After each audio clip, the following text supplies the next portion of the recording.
I had two fathers, a rich one and a poor one. One was highly educated and intelligent. He had a PhD and completed 4 years of undergraduate work in less than 2 years. The other father never finished the 8th grade. Both of them were successful in their careers, working hard all their lives. Both earned substantial incomes, yet one struggled financially all his life. The other would become one of the richest men in Hawaii. One died leaving tens of millions of dollars to his family, charities, and his church. The other left bills to be paid. Both men were strong, charismatic, and influential. Both men offered me advice, but they did not advise the same things. Both men believed strongly in education, but did not recommend the same course of study. If I had had only one dad, I would have had to accept or reject his advice. Having two dads advising me offered me the choice of contrasting points of view, one of a rich man and one of a poor man. Instead of simply accepting or rejecting one or the other, I found myself thinking more, comparing, and then choosing for myself. The problem was, the rich man was not rich yet, and the poor man not yet poor. Both were just starting out on their careers, and both were struggling with money and families. But they had very different points of view about the subject of money. For example, one dad would say, "The love of money is the root of all evil." The other, "The lack of money is the root of all evil." As a young boy, having two strong fathers, both influencing me, was difficult. I wanted to be a good son and listen, but the two fathers did not say the same things. The contrast in their points of view, particularly where money was concerned, was so extreme that I grew curious and intrigued. I began to start thinking for long periods of time about what each was saying. Much of my private time was spent reflecting, asking myself questions such as, "Why does he say that?" and then asking the same question of the other dad's statement.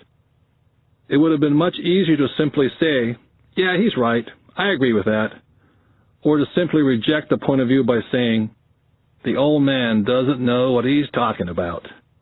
Instead, having two dads whom I love forced me to think and ultimately choose a way of thinking for myself.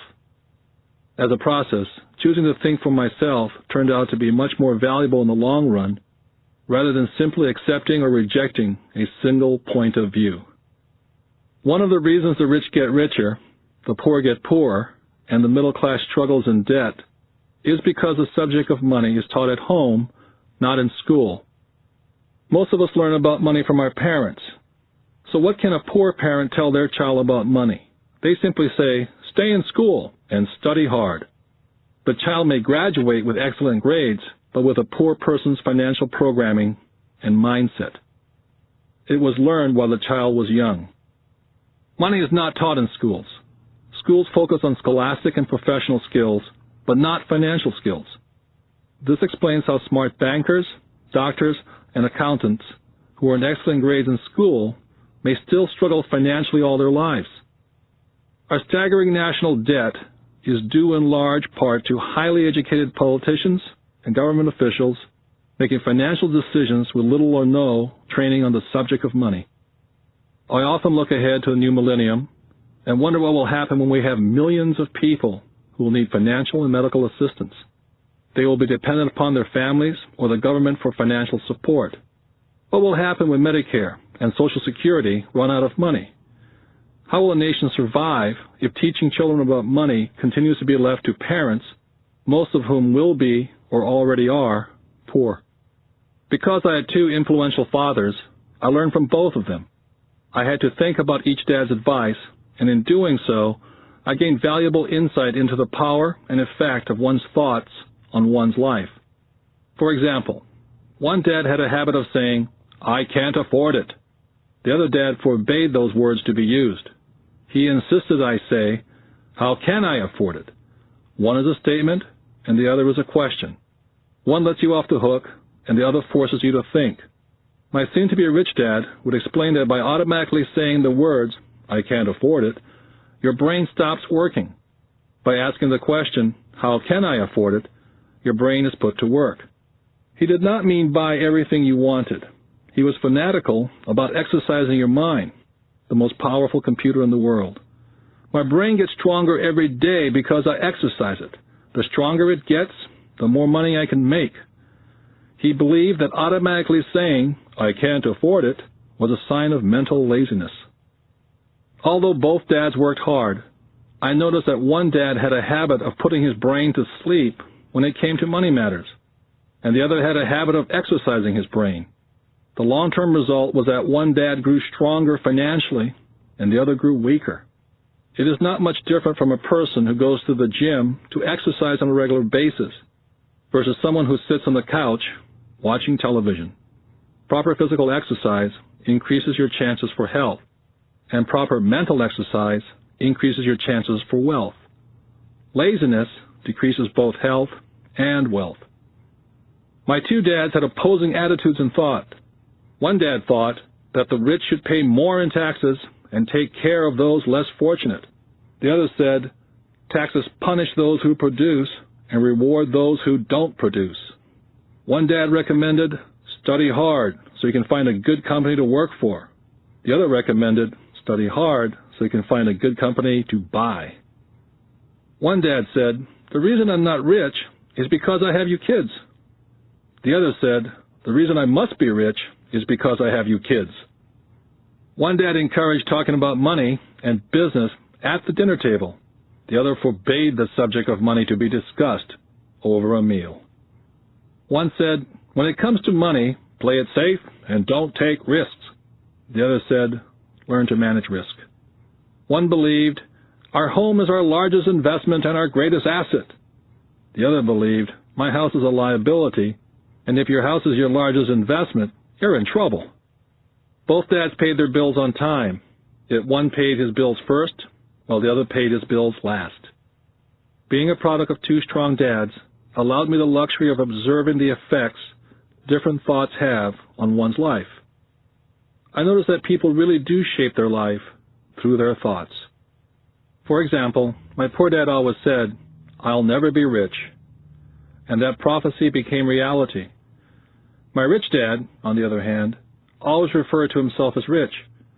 He would say things like, I'm a rich man, and rich people don't do this. Even when he was flat broke, after a major financial setback, he continued to refer to himself as a rich man. He would cover himself by saying, there is a difference between being poor and being broke. Broke is temporary, and poor is eternal. My poor dad would also say, I'm not interested in money, or money doesn't matter. My rich dad always said, money is power. The power of our thoughts may never be measured or appreciated, but it became obvious to me as a young boy to be aware of my thoughts and how I expressed myself. I noticed that my poor dad was poor not because of the amount of money he earned, which was significant, but because of his thoughts and his actions. As a young boy, having two fathers, I became acutely aware of being careful which thoughts I chose to adopt as my own. Whom should I listen to, my rich dad or my poor dad?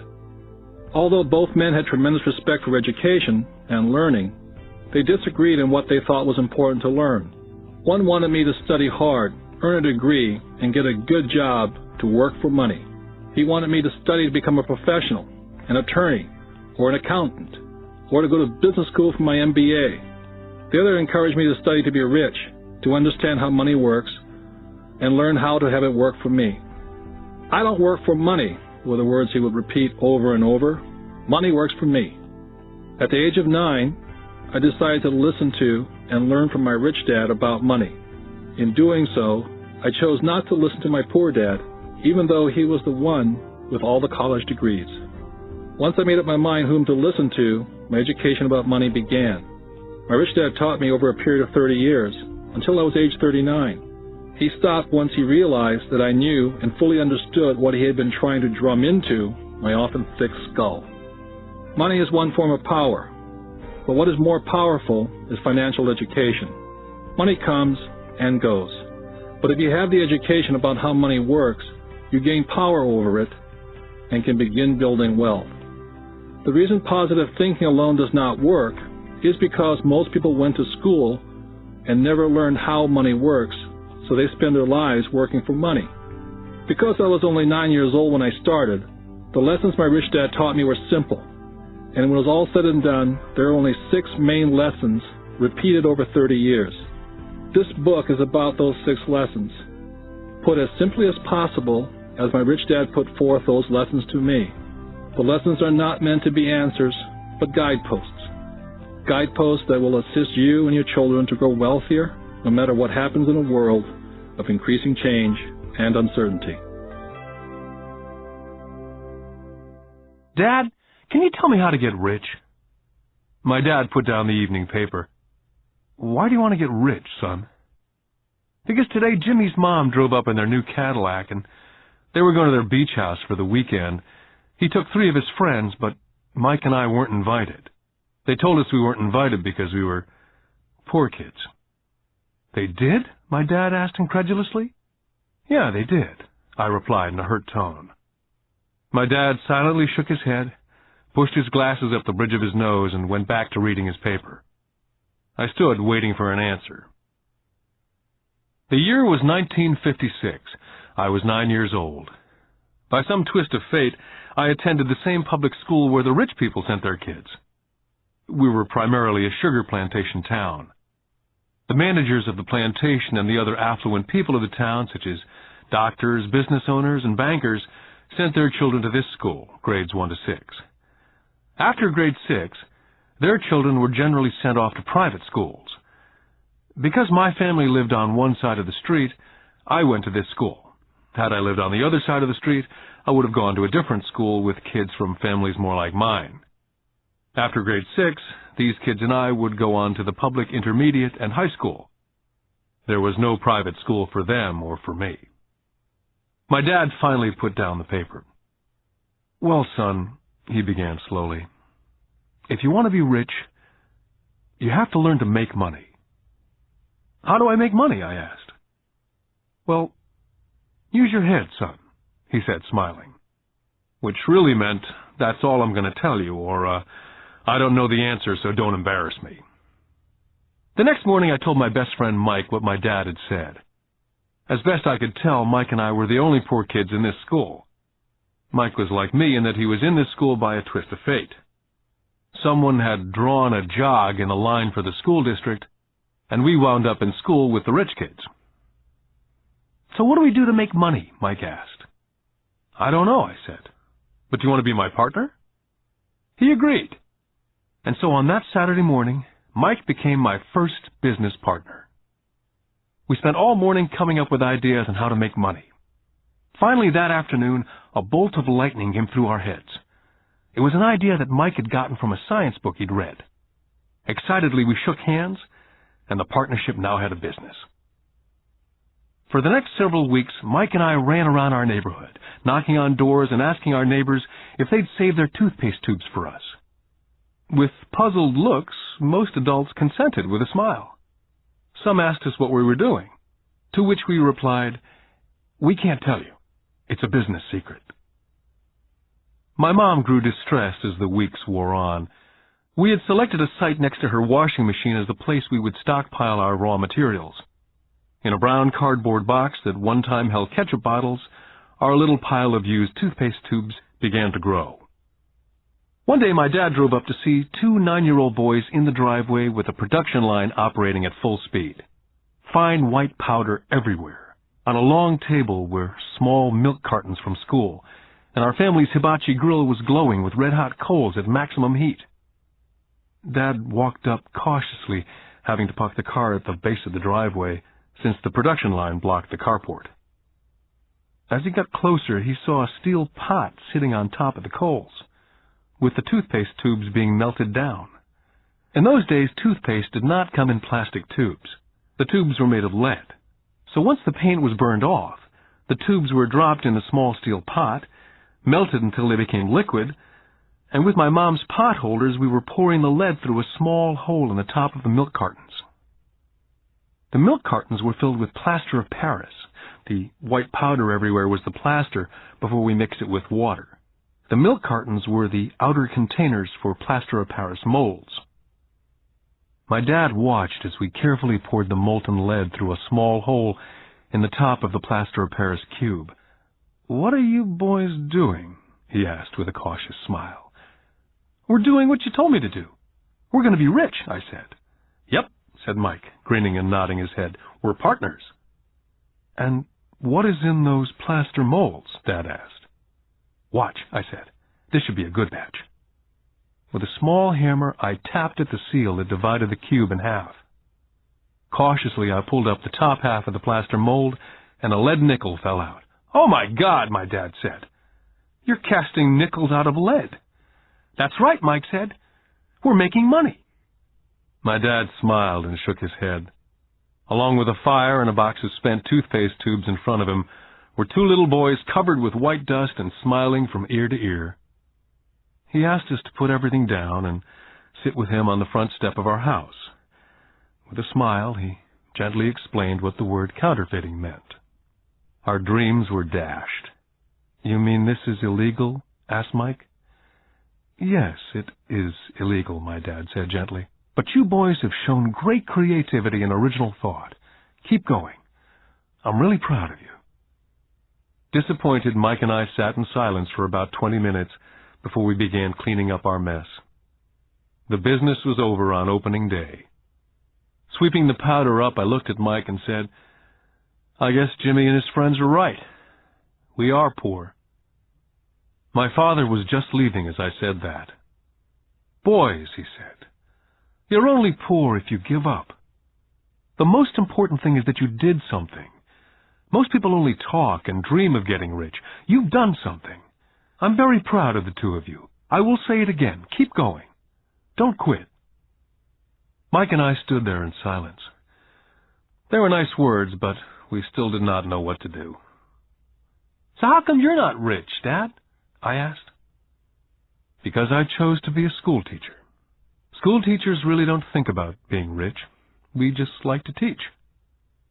I wish I could help you, but I really don't know how to make money." Mike and I turned and continued our cleanup. "I know," said my dad. "If you boys want to learn how to be rich, don't ask me. Talk to your dad, Mike." "My dad?" asked Mike with a scrunched-up face. "Yeah, your dad," repeated my dad with a smile. "Your dad and I have the same banker, and he raves about your father. He's told me several times that your father is brilliant when it comes to making money.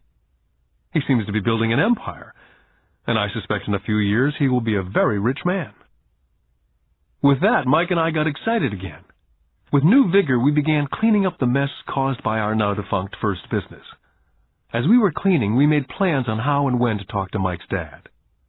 The problem was that Mike's dad worked long hours and often did not come home until late. His father owned warehouses, a construction company, a chain of stores, and 3 restaurants. It was the restaurants that kept him out late. Mike caught the bus home after we had finished cleaning up. He was going to talk to his dad when he got home that night and ask him if he would teach us how to become rich. Mike promised to call as soon as he talked to his dad, even if it was late. The phone rang at 8:30 p.m. Mike's dad had agreed to meet with Mike and me. At 7:30 Saturday morning, I caught the bus to the poor side of town. Michael and I met with his dad that morning at 8 o'clock. He was already busy and had been at work for more than an hour. His construction supervisor was just leaving in his pickup truck as I walked up to his simple, small, and tidy home. Mike met me at the door. "Dad's on the phone, and he said to wait on the back porch," Mike said as he opened the door. The old wooden floor creaked as I stepped across the threshold of this aging house. There was a cheap mat just inside the door. That mat was there to hide the years of wear from countless footsteps that the floor had supported. Although clean, it needed to be replaced. I felt claustrophobic as I entered the narrow living room, which was filled with old, musty, overstuffed furniture that today would be collector's items. Sitting on the couch were 2 women, a little older than my mom. Across from the women sat a man in workman's clothes. They smiled as Mike and I walked past them, heading for the kitchen, which led to the porch that overlooked the backyard. I smiled back shyly. "Who are those people?" I asked. "Oh, they work for my dad. The older man runs his warehouses, and the women are the managers of the restaurants. And you saw the construction supervisor who's working on a road project about 50 miles from here. His other supervisor, who's building a tract of houses, had already left before you got here." "Does this go on all the time?" I asked. Not always, but quite often, said Mike, smiling as he pulled up a chair to sit down next to me. I asked him if he'd teach us to make money, Mike said. Oh? And what did he say to that? I asked with cautious curiosity. Well, he had a funny look on his face at first, and then he said he would make us an offer. Oh, I said, rocking my chair back against the wall. I sat there perched on two rear legs of the chair. Mike did the same thing. Suddenly, Mike's dad burst through the rickety screen door and onto the porch. Mike and I jumped to our feet, not out of respect, but because we were startled. Ready, boys? Mike's dad asked as he pulled up a chair to sit down with us.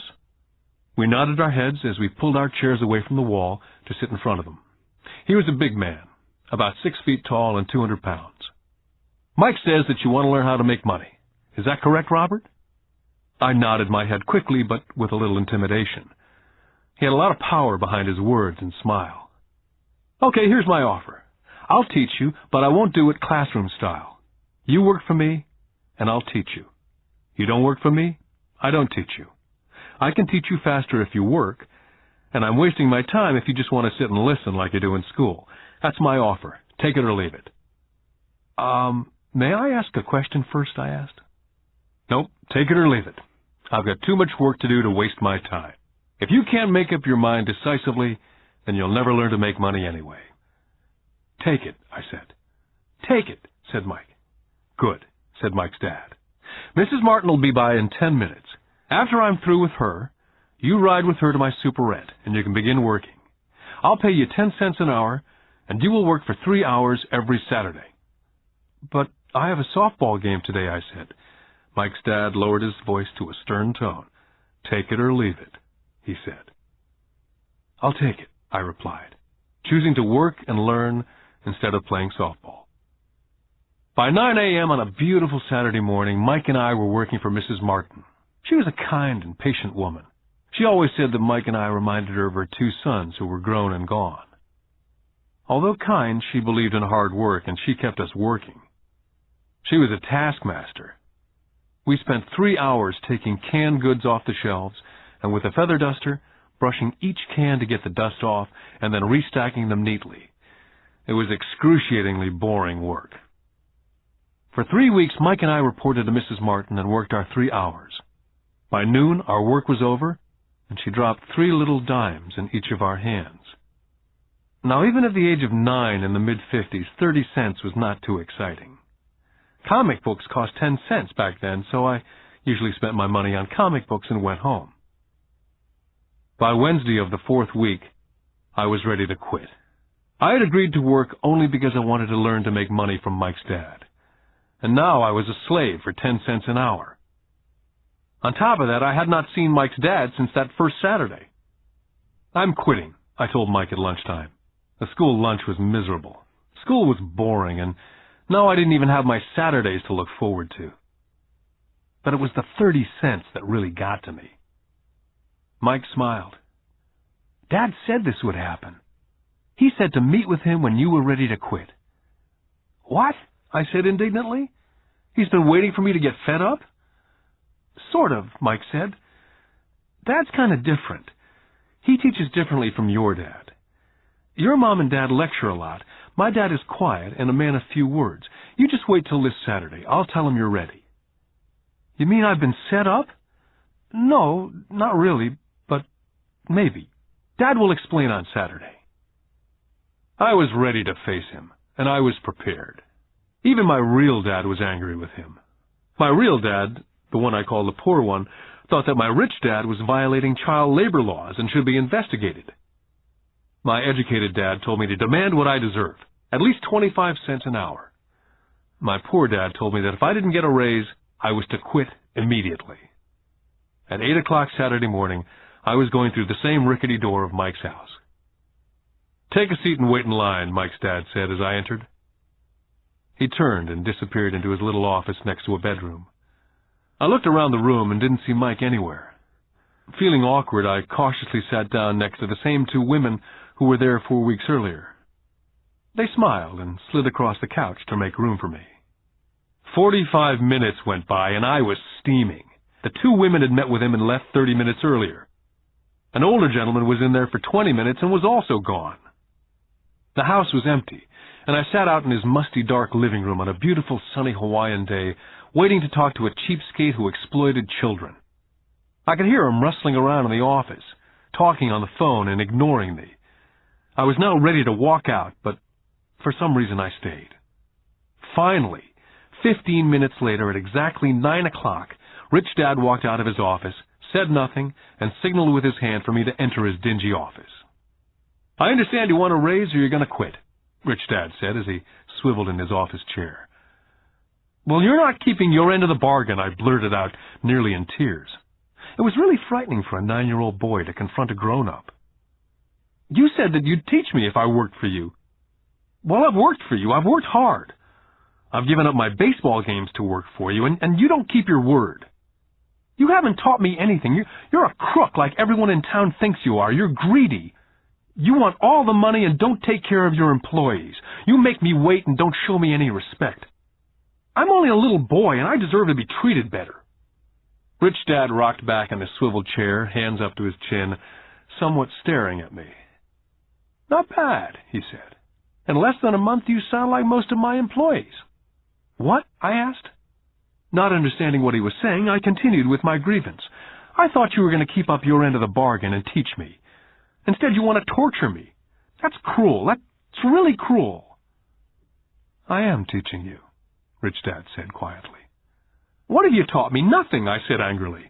"You haven't even talked to me once since I agreed to work for peanuts. 10 cents an hour, huh? I should notify the government about you. We have child labor laws, you know. My dad works for the government, you know." "Wow," said Rich Dad. "Now you sound like most of the people who used to work for me. People I've either fired or they've quit." "So what do you have to say?" I demanded, feeling pretty brave for a little kid. "How do you know that I've not taught you anything?" asked Rich Dad calmly. "Well, you've never talked to me. I've worked for 3 weeks, and you've not taught me anything," I said with a pout. "Does teaching mean talking or a lecture?" Rich Dad asked. "Well, yes," I replied. "That's how they teach you in school," he said, smiling. "But that is not how life teaches you. And I would say that life is the best teacher of all. Most of the time, life does not talk to you, just sort of pushes you around. Each push is life saying, 'Wake up. There's something I want you to learn.'" I had no idea what he was talking about. Life pushes all of us around. Some give up, others fight. A few learn the lesson and move on. They welcome life pushing them around. To these few people, it means they need and want to learn something. They learn and move on. Most quit, and a few like you fight. Rich Dad stood and shut the creaky old wooden window that needed repair. "If you learn this lesson, you will grow into a wise, wealthy, and happy young man. If you don't, you will spend your life blaming a job, low pay, or your boss for your problems. You'll live life hoping for that big break that'll solve all your money problems." Rich Dad looked over to me to see if I was still listening. His eyes met mine. We stared at each other, streams of communication going between us through our eyes. Finally, I pulled away once I had absorbed his last message. I knew he was right. I was blaming him, and I did ask to learn. I was fighting. Rich Dad continued, "Or if you're the kind of person who has no guts, you just give up every time life pushes you. If you're that kind of person, you'll live all your life playing it safe, doing the right things, saving yourself for some event that never happens. Then you die a boring old man. You'll have lots of friends who'll really like you because you were such a nice, hard-working guy. You spent a life playing it safe, doing the right things. But the truth is, you let life push you into submission. Deep down, you were terrified of taking risks. You really wanted to win, but the fear of losing was greater than the excitement of winning. Deep inside, you and only you will know that you didn't go for it. You chose to play it safe." Our eyes met again. For 10 seconds, we looked at each other, only pulling away once the message was received. "You've been pushing me around?" I asked. "Some people might say that," smiled Rich Dad. "I would say that I just gave you a taste of life." "What taste of life?" I asked, still angry, but not curious. You boys are the first people that have ever asked me to teach them how to make money. I have more than 150 employees, and not one of them has asked me what I know about money. They ask me for a job and a paycheck, but never to teach them about money. So most will spend the best years of their lives working for money, not really understanding what it is they're working for. I sat there listening intently. So when Mike told me about you wanting to learn how to make money, I decided to design a course that was close to real life. I could talk till I was blue in the face, but you wouldn't hear a thing. So I decided to let life push you around a bit so you could hear me. That's why I only paid you 10 cents. So what is the lesson I learned from working for only 10 cents an hour, I asked. That you're cheap and exploit your workers? Rich Dad laughed heartily. You'd best change your point of view. Stop blaming me, thinking I'm the problem. If you think I'm the problem, then you have to change me. If you realize that you're the problem, then you can change yourself, learn something, and grow wiser. But you only pay me 10 cents. So what are you learning? Rich Dad asked, smiling. That you're cheap, I said with a sly grin. See, you think I'm the problem, said Rich Dad. But you are. Well, keep that attitude and you learn nothing. Keep the attitude that I'm the problem, and what choices do you have? Well, if you don't pay me more or show me more respect and teach me, I'll quit. Well put, Rich Dad said. And that's exactly what most people do. They quit and go looking for another job, better opportunity, and higher pay, actually thinking that a new job or more pay will solve the problem. In most cases, it won't. So what will solve the problem, I asked? Just take this measly 10 cents an hour and smile? Rich Dad smiled. That's what the other people do. Just accept a paycheck, knowing that they and their family will struggle financially. But that's all they do. Waiting for a raise, thinking that more money will solve the problem. Most just accept it, and some take a second job working harder, but again accepting a small paycheck. I sat staring at the floor, beginning to understand the lesson Rich Dad was presenting. I could sense it was a taste of life. Finally, I looked up and repeated the question. So what will solve the problem? This, he said, tapping me gently on the head. This stuff between your ears. It was at that moment that Rich Dad shared the pivotal point of view that separated him from his employees and my poor dad, and led him to eventually become one of the richest men in Hawaii, while my highly educated but poor dad struggled financially all his life. It was a singular point of view that made all the difference over a lifetime. Rich Dad said over and over this point of view, which I call lesson number 1. The rich don't work for money. On that bright Saturday morning, I was learning a completely different point of view from what I had been taught by my poor dad. At the age of 9, I grew aware that both dads wanted me to learn. Both dads encouraged me to study, but not the same things. My highly educated dad recommended that I do what he did. Son, I want you to study hard, get good grades, so you can find a safe, secure job with a big company, and make sure it has excellent benefits. My rich dad wanted me to learn how money works, so I could make it work for me. These lessons I would learn through life with his guidance, not because of a classroom. My rich dad continued my first lesson. I'm glad you got angry about working for 10 cents an hour. If you'd not gotten angry, and had gladly accepted it, I would have to tell you that I could not teach you. You see, true learning takes energy, passion, a burning desire. Anger is a big part of that formula, for passion is anger and love combined. When it comes to money, most people want to play it safe and feel secure, so passion does not direct them, fear does. So is that why they'll take a job with low pay? I asked. Yes, said Rich Dad. Some people say I exploit people because they don't pay as much as the sugar plantation or the government. I say people exploit themselves. It's their fear, not mine. But don't you feel you should pay them more? I asked. I don't have to. And besides, more money will not solve the problem. Just look at your dad. He makes a lot of money and he still can't pay his bills. Most people, given more money, only get into more debt. So that's why the 10 cents an hour, I said, smiling. It's a part of the lesson. That's right, smiled Rich Dad. You see, your dad went to school and got an excellent education so he could get a high-paying job, which he did. But he still has money problems because he never learned anything about money at school. On top of that, he believes in working for money. And you don't, I asked? No, not really, said Rich Dad. If you want to learn to work for money, then stay in school. That's a great place to learn to do that. But if you want to learn how to have money work for you, then I will teach you that. But only if you want to learn. Wouldn't everyone want to learn that, I asked? No, said Rich Dad, simply because it's easier to learn to work for money, especially if fear is your primary emotion when the subject of money is discussed. I don't understand, I said with a frown. Oh, don't worry about that for now. Just know that it's fear that keeps most people working at a job. The fear of not paying their bills, the fear of being fired, the fear of not having enough money, the fear of starting over. That's the price of studying to learn a profession or trade and then working for money. Most people become a slave to money and then get angry at their boss. Learning to have money work for you is a completely different course of study, I asked. Absolutely, Rich Dad answered. Absolutely. We sat in silence. My friends would have been just starting their Little League baseball game. But for some reason I was now thankful I decided to work for 10 cents an hour.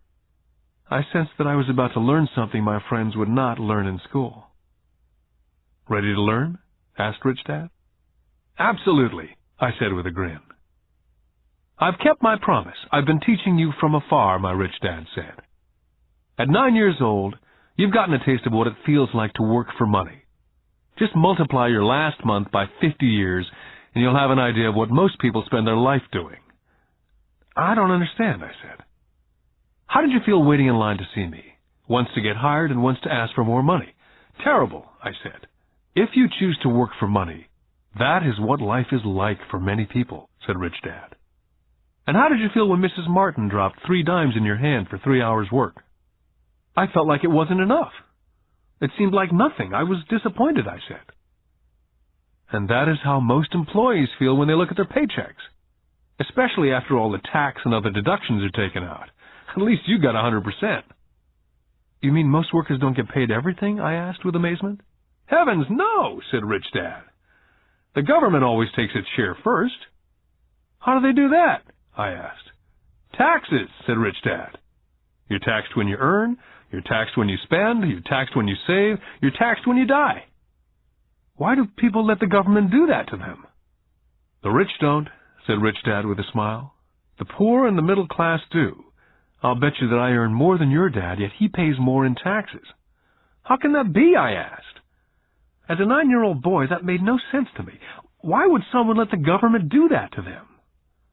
Rich Dad sat there in silence. I guess he wanted me to listen instead of jabber away at the mouth. Finally, I calmed down. I did not like what I had heard. I knew my dad complained constantly about paying so much in taxes, but really did nothing about it. Was that life pushing him around? Rich Dad rocked slowly and silently in his chair, just looking at me. Ready to learn? He asked. I nodded my head slowly. Learning how to have money work for you is a lifetime study. Most people go to college for 4 years and their education ends. I already know that my study of money will continue over a lifetime simply because the more I find out, the more I find out I need to know. Most people never study the subject. They go to work, get their paycheck, balance their checkbooks, and that's it. On top of that, they wonder why they have money problems. Then they think that more money will solve the problem. Few realize that it's their lack of financial education that is the problem. So, my dad has tax problems because he doesn't understand money? I asked, confused. Look, said Rich Dad, taxes are just one small section on learning how to have money work for you. Today, I just wanted to find out if you still have the passion to learn about money. Most people don't. They want to go to school, learn a profession, have fun at their work, and earn lots of money. One day they wake up with big money problems, and then they can't stop working. That's the price of only knowing how to work for money, instead of studying how to have money work for you. So, do you still have the passion to learn? Asked Rich Dad. I nodded my head. Good, said Rich Dad. Now get back to work. This time I will pay you nothing. What? I asked in amazement. You heard me. Nothing. You'll work the same 3 hours every Saturday, but this time you will not be paid 10 cents an hour. You said you wanted to learn to not work for money, so I'm not going to pay you anything. I couldn't believe what I was hearing. I've already had this conversation with Mike. He's already working, dusting, and stacking canned goods for free. You better hurry up and get back there. I stood there, still not believing what a raw deal I'd been handed. Here I came to ask for a raise, and now I was being told to keep working for nothing. Rich Dad tapped me on the head and said, "Use this.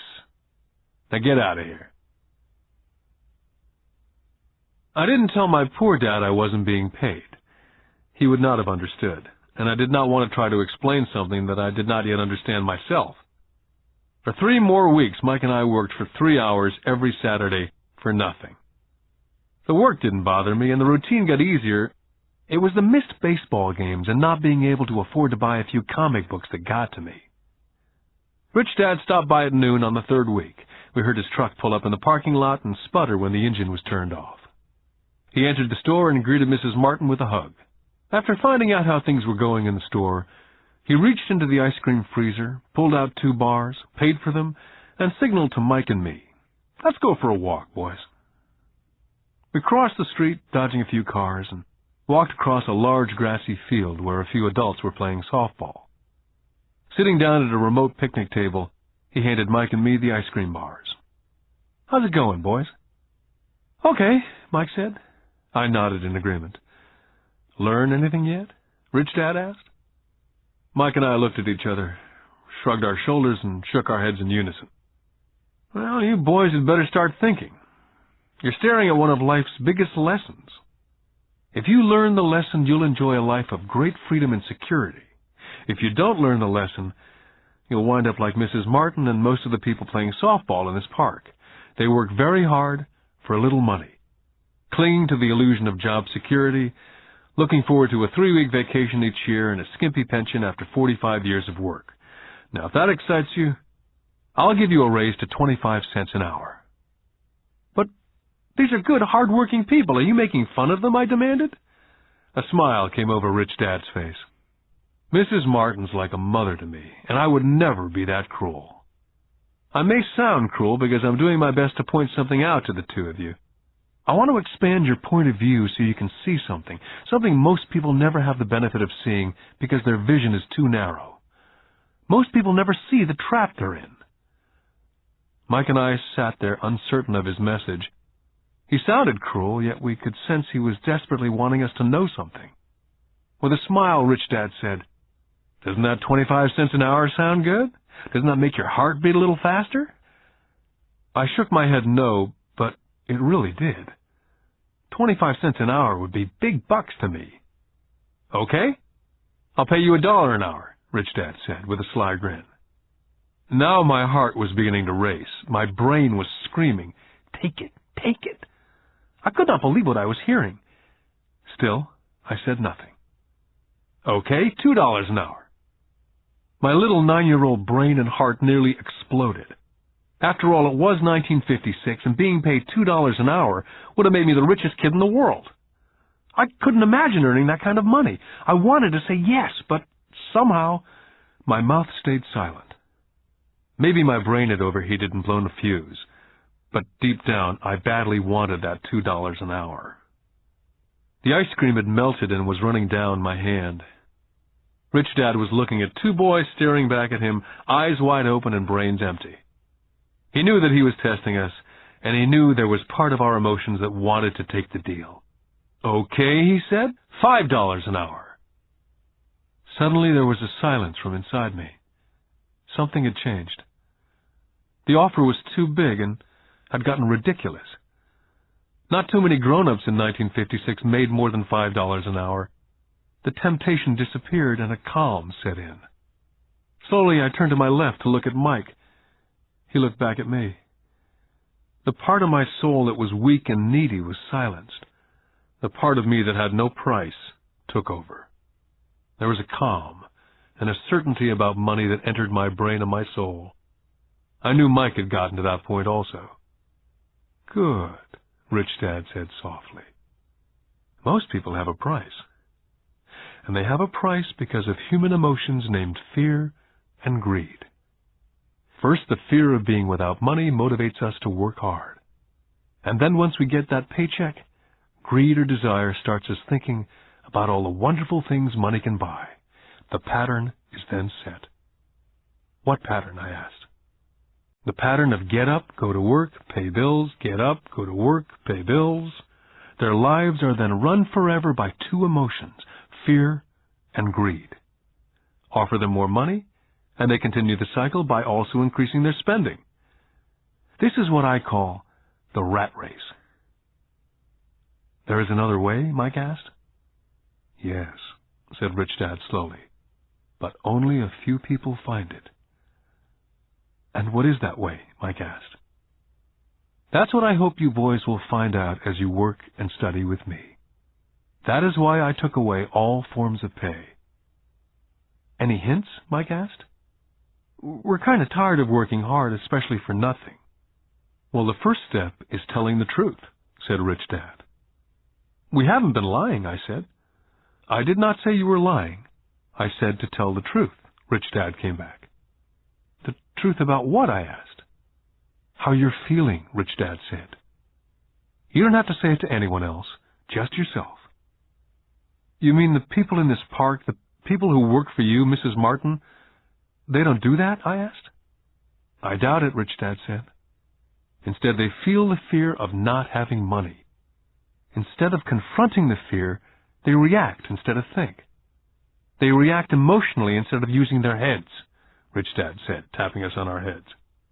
Then they get a few bucks in their hands, and again the emotion of joy and desire and greed take over. And again they react instead of think. So their emotions do their thinking, Mike said. That's correct, said Rich Dad. Money is running their lives, and they refuse to tell the truth about that.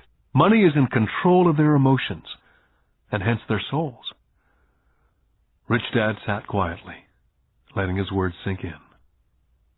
Realizing we had absorbed as much as possible of what he was talking about, Rich Dad said, I want you boys to avoid that trap. That is really what I want to teach you. Not just to be rich, because being rich does not solve the problem. It doesn't, I asked, surprised. No, it doesn't. Let me finish with the other emotion, which is desire. Some call it greed, but I prefer desire. It's perfectly normal to desire something better, prettier, more fun or exciting. So people also work for money because of desire. They desire money for the joy they think it can buy. But the joy that money brings is often short-lived, and they soon need more money for more joy, more pleasure, more comfort, more security. So they keep working, thinking money will soothe their souls that are troubled by fear and desire, but money cannot do that. Even for rich people, Mike asked? Rich people included, said Rich Dad. In fact, the reason many rich people are rich is not because of desire, but because of fear. They actually think that money can eliminate that fear of not having money, of being poor. So they amass tons of it only to find out that the fear gets worse. They now fear losing it. I have friends who keep on working even though they have plenty. I know people who have millions who are more afraid now than when they were poor. They're terrified of losing all their money. I want to teach you to master the power of money, not be afraid of it. And they don't teach that in school. If you don't learn it, you can become a slave to money. It was finally making sense. He did want us to widen our views, to see what Mrs. Martin could not see, his employees could not see, or my dad for that matter. He used examples that sounded cruel at the time, but I've never forgotten them. My vision widened that day, and I could begin to see the trap that lay ahead for most people. You see, we're all employees, ultimately. We just work at different levels, said Rich Dad. I just want you boys to have a chance to avoid the trap. The trap caused by those two emotions, fear and desire. Use them in your favor, not against you. That's what I want to teach you. I'm not interested in just teaching you to make a pile of money. That won't handle the fear or desire. If you don't first handle fear and desire and you get rich, you'll only be a high-paid slave. So how do we avoid the trap, I asked. The main cause of poverty or financial struggle is fear and ignorance, not the economy or the government or the rich. It's self-inflicted fear and ignorance that keeps people trapped. So you boys go to school and get your college degrees. I'll teach you how to stay out of the trap. The pieces of the puzzle were appearing. My highly educated dad had a great education and a great career, but school never told him how to handle money or his fears. It became clear that I could learn different and important things from two fathers. So you've been talking about the fear of not having money. How does the desire of money affect our thinking? Mike asked. How did you feel when I tempted you with a pay raise? Did you notice your desires rising? We nodded our heads. By not giving into your emotions, you were able to delay your reactions and think. That's most important. We will always have emotions of fear and greed. From here on in, it's most important for you to use those emotions to your advantage and for the long term, and not simply let your emotions run you by controlling your thinking. Most people use fear and greed against themselves. That's the start of ignorance. Most people live their lives chasing paychecks, pay raises, and job security because of the emotions of desire and fear, not really questioning where those emotion-driven thoughts are leading them. It's just like the picture of a donkey dragging a cart with its owner dangling a carrot just in front of the donkey's nose. The donkey's owner may be going where he wants to go, but the donkey is chasing an illusion. Tomorrow there will only be another carrot for the donkey. You mean the moment I began to picture a new baseball glove, candy, or toys that's like a carrot to a donkey, Mike asked? Yeah. And as you get older, your toys get more expensive. New car, boat, and a big house to impress your friends, said Rich Dad with a smile. Fear pushes you out the door, and desire calls to you, enticing you toward the rocks. That's the trap. So what's the answer? Mike asked. What intensifies fear and desire is ignorance. That's why rich people with lots of money often have more fear the richer they get. Money is the carrot, the illusion. Rich Dad went on to explain that a human's life is a struggle between ignorance and illumination. He explained that once a person stops searching for information and knowledge of oneself, ignorance sets in. That struggle is a moment-to-moment decision to learn to open or close one's mind. Look, school is very, very important. You go to school to learn a skill or a profession so as to be a contributing member of society. Every culture needs teachers, doctors, mechanics, artists, cooks, business people, police officers, firefighters, soldiers. Schools train them so our culture can thrive and flourish, said Rich Dad.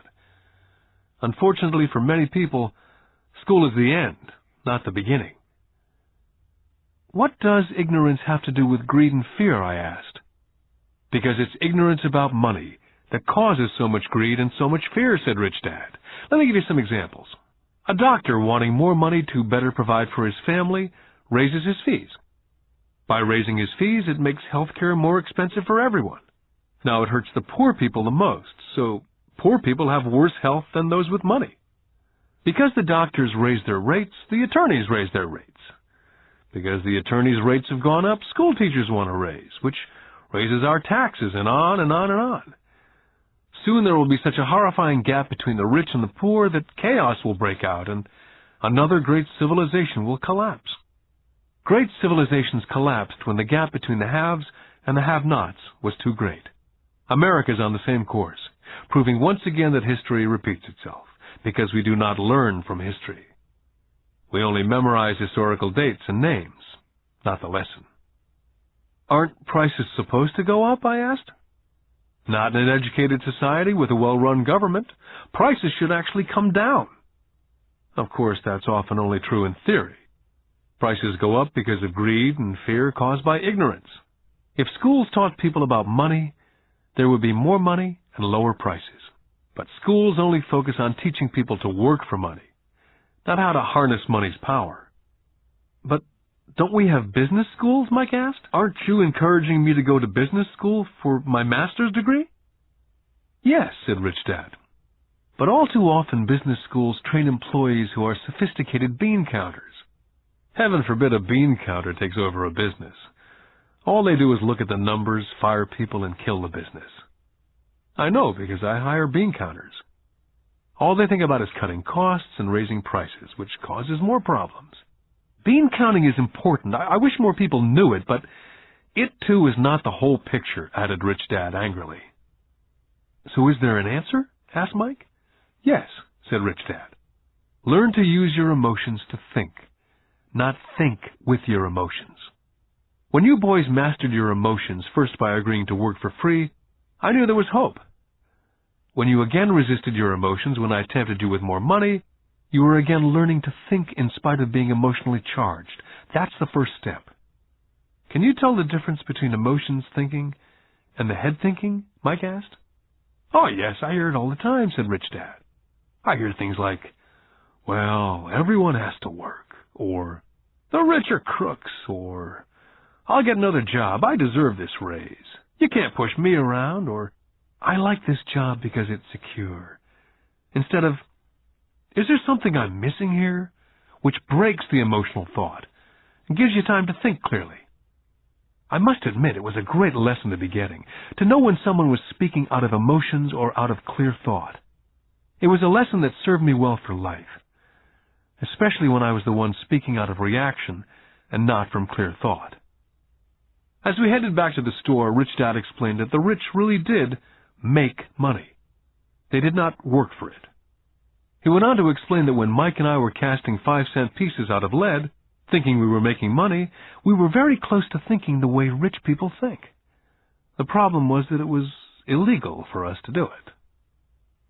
Rich Dad went on to explain that the rich know that money is an illusion, truly like the carrot for the donkey. It's only out of fear and greed that the illusion of money is held together by billions of people thinking that money is real. Money is really made up. It was only because of the illusion of confidence and the ignorance of the masses that the house of cards stood standing. In fact, he said, in many ways the donkey's carrot was more valuable than money. As he climbed into his pickup truck outside of his little convenience store, he said, "Keep working, boys. But the sooner you forget about needing a paycheck, the easier your adult life will be. Keep using your brain. Work for free. And soon your mind will show you ways of making money far beyond what I could ever pay you. You'll begin to see opportunities right in front of you that in the past would have gone unnoticed." Mike and I picked up our things from the store and waved goodbye to Mrs. Martin. We went back to the park, to the same picnic bench, and spent several more hours thinking and talking. We spent the next week at school thinking and talking. For 2 more weeks, we kept thinking and talking and working for free. At the end of the second Saturday, I was again saying goodbye to Mrs. Martin and looking at the comic book stand with a longing gaze. The hard thing about not even getting 30 cents every Saturday was that I didn't have any money to buy comic books. Suddenly, as Mrs. Martin was saying goodbye to Mike and me, I saw something she was doing that I'd never seen her do before. I mean, I'd seen her do it, but I never took notice of it. Mrs. Martin was cutting the front page of the comic book in half. She was keeping the top half of the comic book cover and throwing the rest of the comic book into a large brown cardboard box. When I asked her what she did with the comic books, she said, "I throw them away. I give the top half of the cover back to the comic book distributor for credit when he brings in the new comics.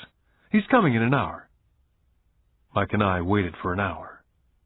Soon the distributor arrived, and I asked him if we could have the comic books, to which he replied, "You can have them if you work for this store and do not resell them."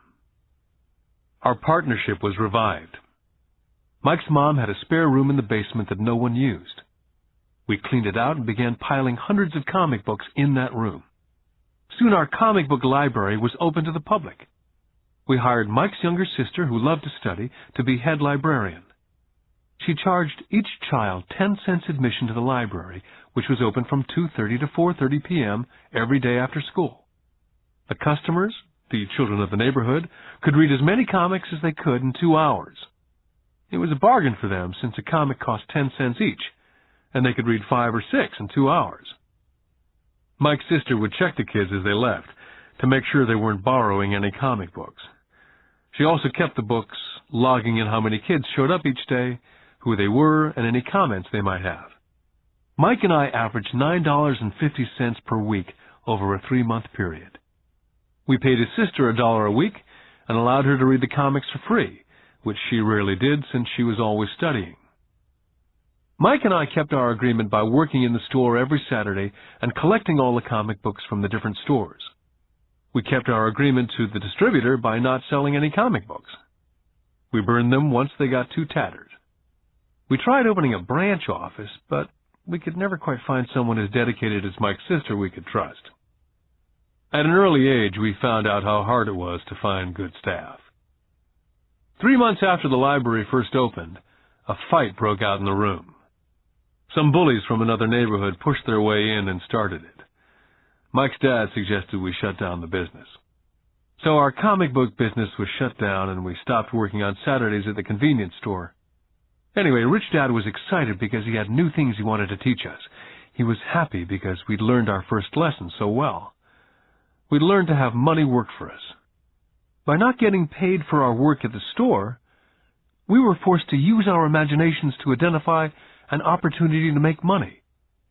By starting our own business, the comic book library, we were in control of our own finances, not dependent on an employer. The best part was that our business generated money for us, even when we weren't physically there. Our money worked for us. Instead of paying us money, Rich Dad had given us so much more. Lesson 2. Why Teach Financial Literacy? In 1990, my best friend Mike took over his father's empire and is in fact doing a better job than his dad did. We see each other once or twice a year on the golf course. He and his wife are wealthier than you could imagine. Rich Dad's empire is in great hands, and Mike is now grooming his son to take his place, as his dad groomed us. In 1994, I retired at the age of 47, and my wife Kim was 37. Retirement does not mean not working. To my wife and me, it means that, barring unforeseen cataclysmic changes, we can work or not work, and our wealth grows automatically, staying way ahead of inflation. I guess it means freedom. The assets are large enough to grow by themselves. It's like planting a tree. You water it for years, and then one day it doesn't need you anymore. Its roots have gone down deep enough. Then the tree provides shade for your enjoyment. Mike chose to run the empire, and I chose to retire. Whenever I speak to groups of people, they often ask what I would recommend, or what could they do? How do they get started? Is there a good book I'd recommend? What is the secret to success? I simply say to them what my rich dad said back to me when I was a little kid. If you want to be rich, you need to be financially literate. That idea was drummed into my head every time we were together. As I said, my educated dad stressed the importance of reading books, while my rich dad stressed the need to master financial literacy. If you're going to build the Empire State Building, the first thing you need to do is dig a deep hole and pour a strong foundation. If you're going to build a home in the suburbs, all you need to do is pour a 6-inch slab of concrete. Most people, in their drive to get rich, are trying to build an Empire State Building on a 6-inch slab. Our school system, having been created in the agrarian age, believes in homes with no foundation dirt floors are still the rage. So kids graduate from school with virtually no financial foundation.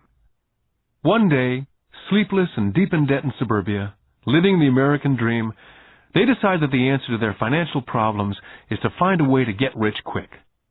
Construction on a skyscraper begins. It goes up quickly, and soon, instead of the Empire State Building, we have the Leaning Tower of suburbia. The sleepless nights return. As for Mike and me in our adult years, both of our choices were possible, because we were taught to pour a strong financial foundation when we were just kids. Now, accounting is possibly the most boring subject in the world. It also could be the most confusing. But if you want to be rich, long-term, It could be the most important subject. The question is, how do you take a boring and confusing subject and teach it to kids? The answer is, make it simple. My rich dad poured a strong financial foundation for Mike and me. Since we were just kids, he created a simple way to teach us. For years, he only drew pictures and used words. Mike and I understood the simple drawings, the jargon, the movement of money.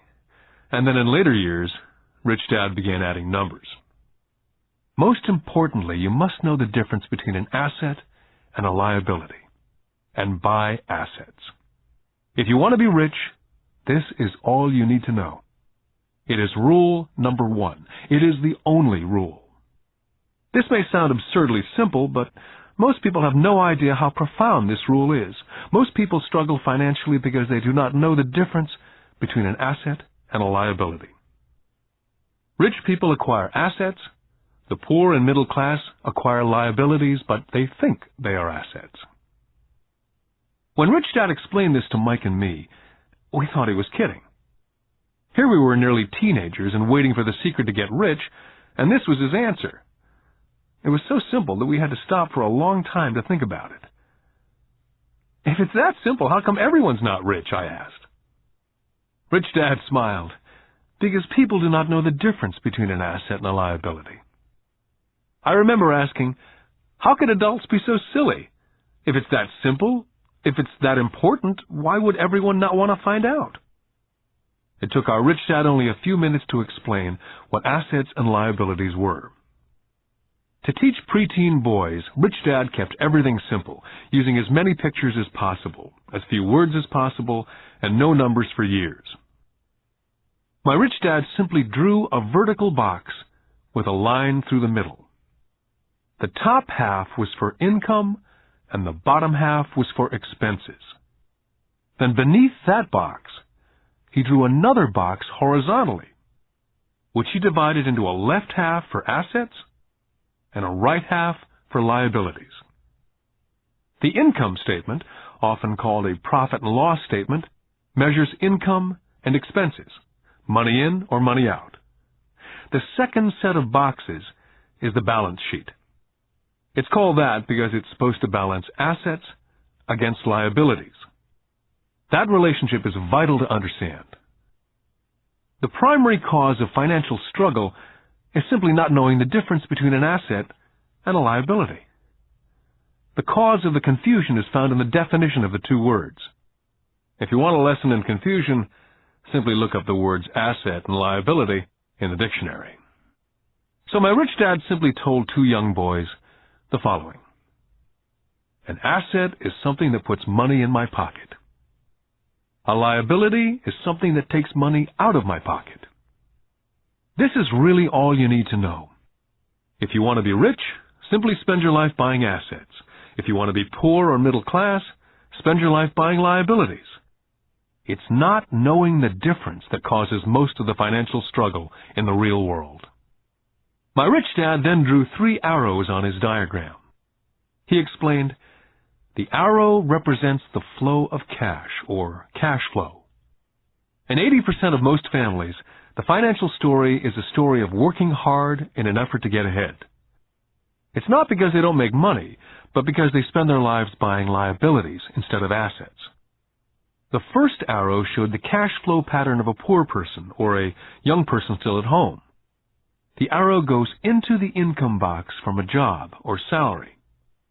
It then continues into the expense box. Expenses include taxes, rent, and everyday living expenses. It flows out the expense box and is gone. The second arrow Rich Dad drew represented the cash flow pattern of a middle-class person. The arrow flows from a job into the income box. It then flows into the liabilities box. Most middle-class people acquire many liabilities, such as a mortgage, a car loan, and credit card debt. From the liabilities box, it flows to the expense box, where the monthly payments are made for the liabilities, as well as taxes and living expenses. From there, it flows out the expense box and is gone. The third arrow is the pattern of a wealthy person. This arrow simply flows from the asset box into the income box. The cash flow is not generated by a job or salary, but by assets. Remember, assets are things that put money in your pocket. Additionally, the rich have few expenses and liabilities, or if they do, those liabilities are more than covered by their assets. Examples such as these are oversimplified. Everyone has living expenses, the need for food, shelter, and clothing. The diagrams Rich Dad drew show the flow of cash through a poor, middle class, or wealthy person's life. It's the cash flow that tells the story. It's the story of how a person handles their money, what they do after they get the money in their hand. I cringe whenever I hear people ask me how to get rich quicker. Or how do they start? I often hear, I'm in debt, so I need to make more money. But more money will often not solve the problem. In fact, it may actually accelerate the problem. Money often makes obvious our tragic human flaws. Money often puts a spotlight on what we do not know. That's why, all too often, a person who comes into a sudden windfall of cash, let's say an inheritance, a pay raise, or lottery winnings, soon returns to the same financial mess, if not worse than the mess they were in before they received the money. Money only accentuates the cash flow pattern running in your head.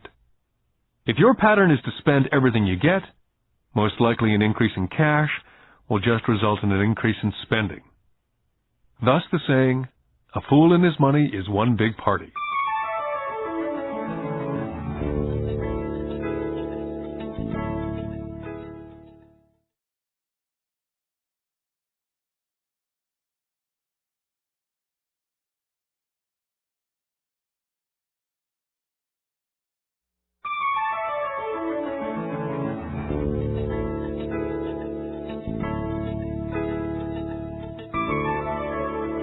Because students leave school without financial skills, millions of educated people pursue their profession successfully, but later find themselves struggling financially.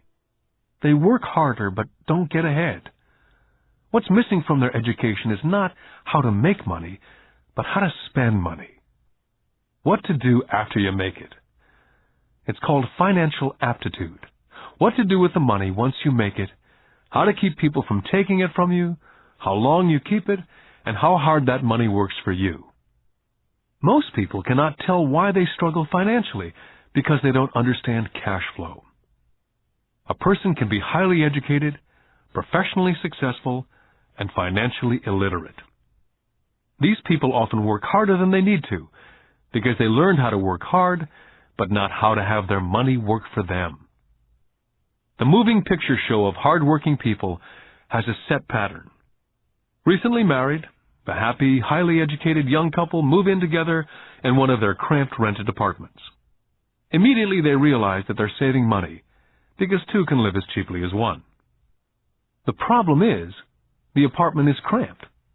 They decide to save money to buy their dream home so they can have kids. They now have two incomes, and they begin to focus on their careers. Their incomes begin to increase. As their incomes go up, their expenses go up as well, so there is little or no money to flow into the asset box. This means the only income they get comes from their jobs. The number one expense for most people is taxes. Many people think it's income tax, but for most Americans, their highest tax is Social Security. As an employee, it appears as if the Social Security tax, combined with the Medicare tax rate, is roughly 7.5%. But it's really 15%, since the employer must match the Social Security amount. In essence, it is money the employer cannot pay you. On top of that, you still have to pay income tax on the amount deducted from your wages for Social Security tax. Income you never receive because it went directly to Social Security through withholding. Then their liabilities go up. This is best demonstrated by going back to the young couple. As a result of their incomes going up, they decide to go out and buy the house of their dreams. Once in their house, they have a new tax, called property tax. Then they buy a new car, new furniture, and new appliances to match their new house. All of a sudden, they wake up, and their liabilities column is full of mortgage debt and credit card debt. They're now trapped in the rat race. A child comes along. They work harder. The process repeats itself. More money and higher taxes, also called bracket creep. A credit card comes in the mail. They use it. It maxes out. A loan company calls and says their greatest asset, their home, has appreciated in value. The company offers a bill consolidation loan because their credit is so good and tells them the intelligent thing to do is clear off the high-interest consumer debt by paying off their credit card. And besides, interest on their home is a tax deduction. They go for it and pay off those high-interest credit cards. They breathe a sigh of relief. Their credit cards are paid off. They've now folded their consumer debt into their home mortgage. Their payments go down because they extend their debt over 30 years. It is the smart thing to do. Their neighbor calls to invite them to go shopping. The Memorial Day sale is on. A chance to save some money. They say to themselves, I won't buy anything, I'll just go look. But just in case they find something, they tuck that clean credit card inside their wallet. I run into this young couple all the time. Their names change, but their financial dilemma is the same. They come to one of my talks to hear what I have to say.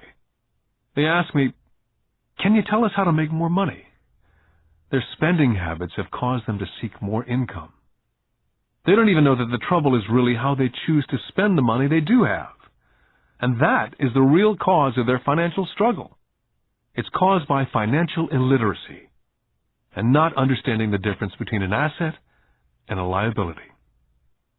More money seldom solves someone's money problems. Intelligence solves problems.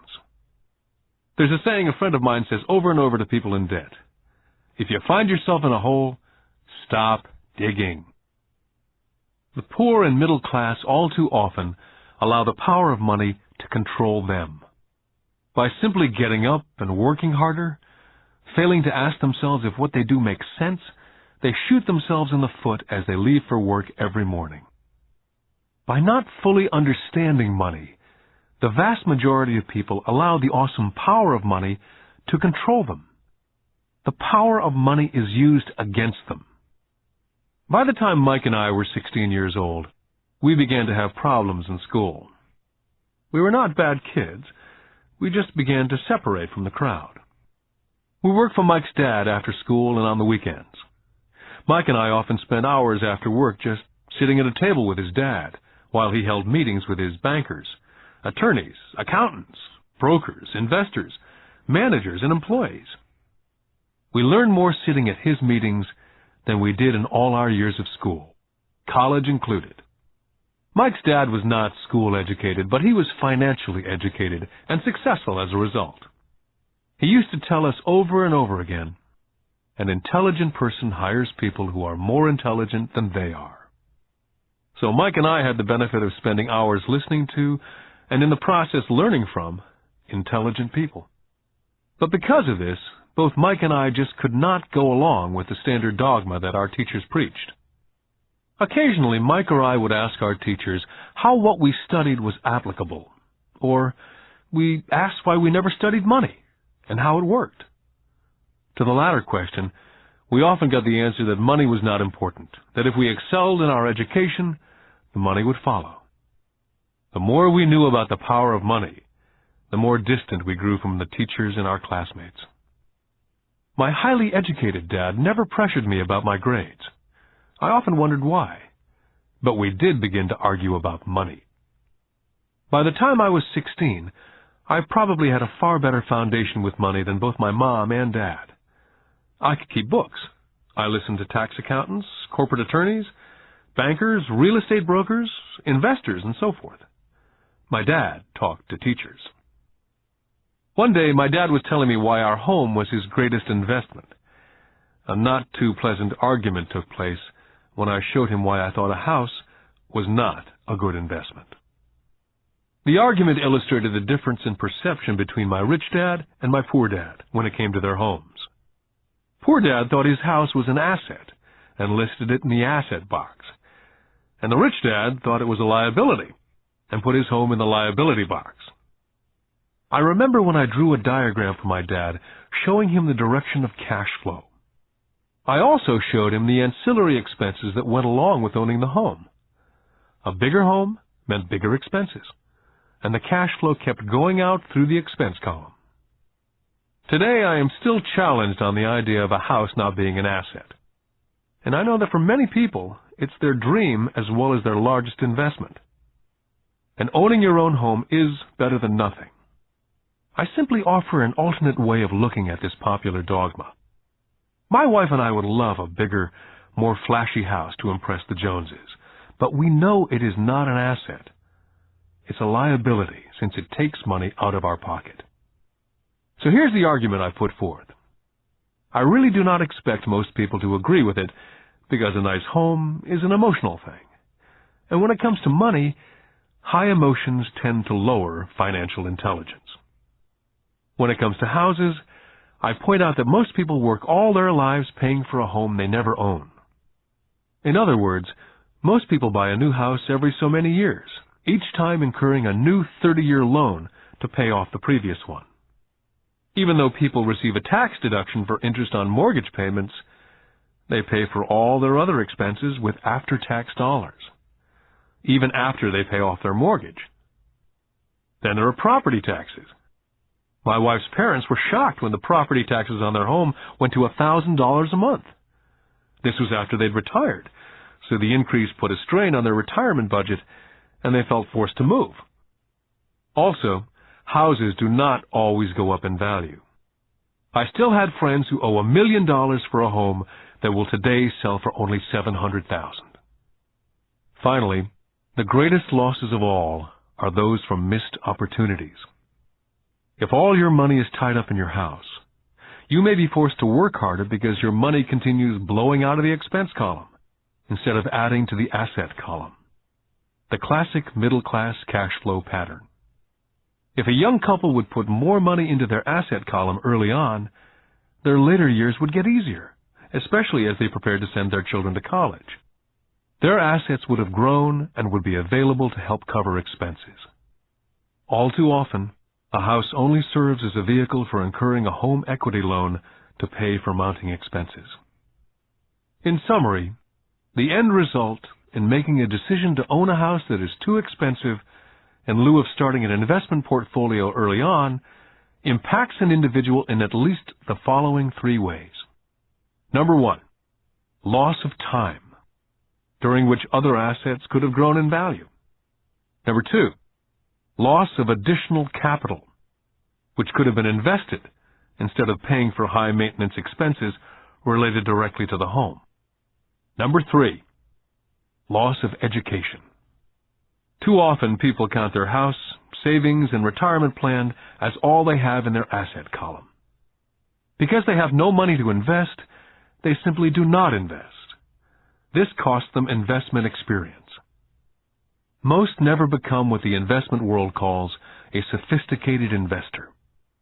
And the best investments are usually first sold to sophisticated investors, who then turn around and sell them to the people playing it safe. My educated dad's personal financial statement best demonstrates the life of someone in the rat race. His expenses seem to always keep up with his income, never allowing him to invest in assets. As a result, his liabilities, such as his mortgage and credit card debts, are larger than his assets. My rich dad's personal financial statement, on the other hand, reflects the results of a life dedicated to investing and minimizing liabilities. His assets greatly exceed his liabilities. A review of my rich dad's financial statement is why the rich get richer. The asset column generates more than enough income to cover expenses, with the balance reinvested into the asset column. The asset column continues to grow, and therefore the income it produces grows with it. The result being, the rich get richer. The middle class finds itself in a constant state of financial struggle. Their primary income is through wages, and as their wages increase, so do their taxes. Their expenses tend to increase in equal increments as their wages increase, hence the phrase, the rat race. They treat their home as their primary asset instead of investing in income-producing assets. Remember, the most important rule is to know the difference between an asset and a liability. Once you understand the difference, concentrate your efforts on only buying income-generating assets. That's the best way to get started on a path to becoming rich. Keep doing that, and your asset column will grow. Focus on keeping liabilities and expenses down. This will make more money available to continue pouring into the asset column. This pattern of treating your home as an investment, and the philosophy that a pay raise means you can buy a larger home or spend more, is the foundation of today's debt-ridden society. This process of increased spending throws families into greater debt and into more financial uncertainty, even though they may be advancing in their jobs and receiving pay raises on a regular basis. This is high-risk living caused by weak financial education. As an employee who's also a homeowner, your working efforts are generally as follows. You work for someone else. Most people, working for a paycheck, are making the owner or the shareholders richer. Your efforts and success will help provide for the owner's success and retirement.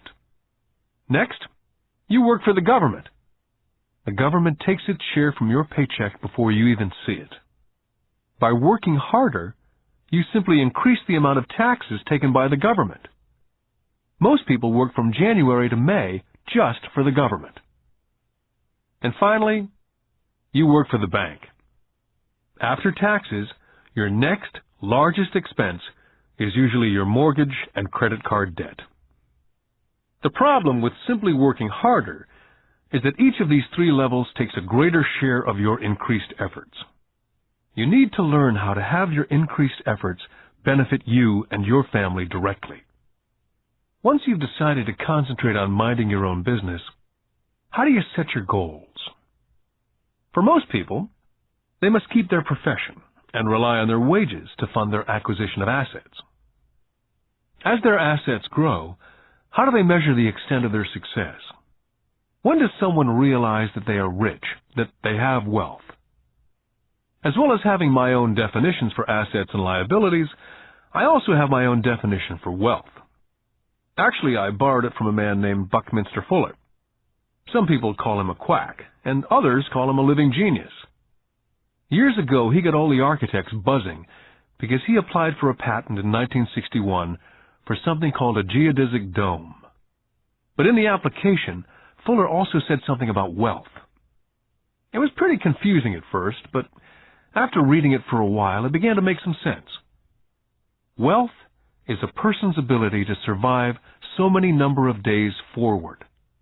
Or, if I stopped working today, how long could I survive?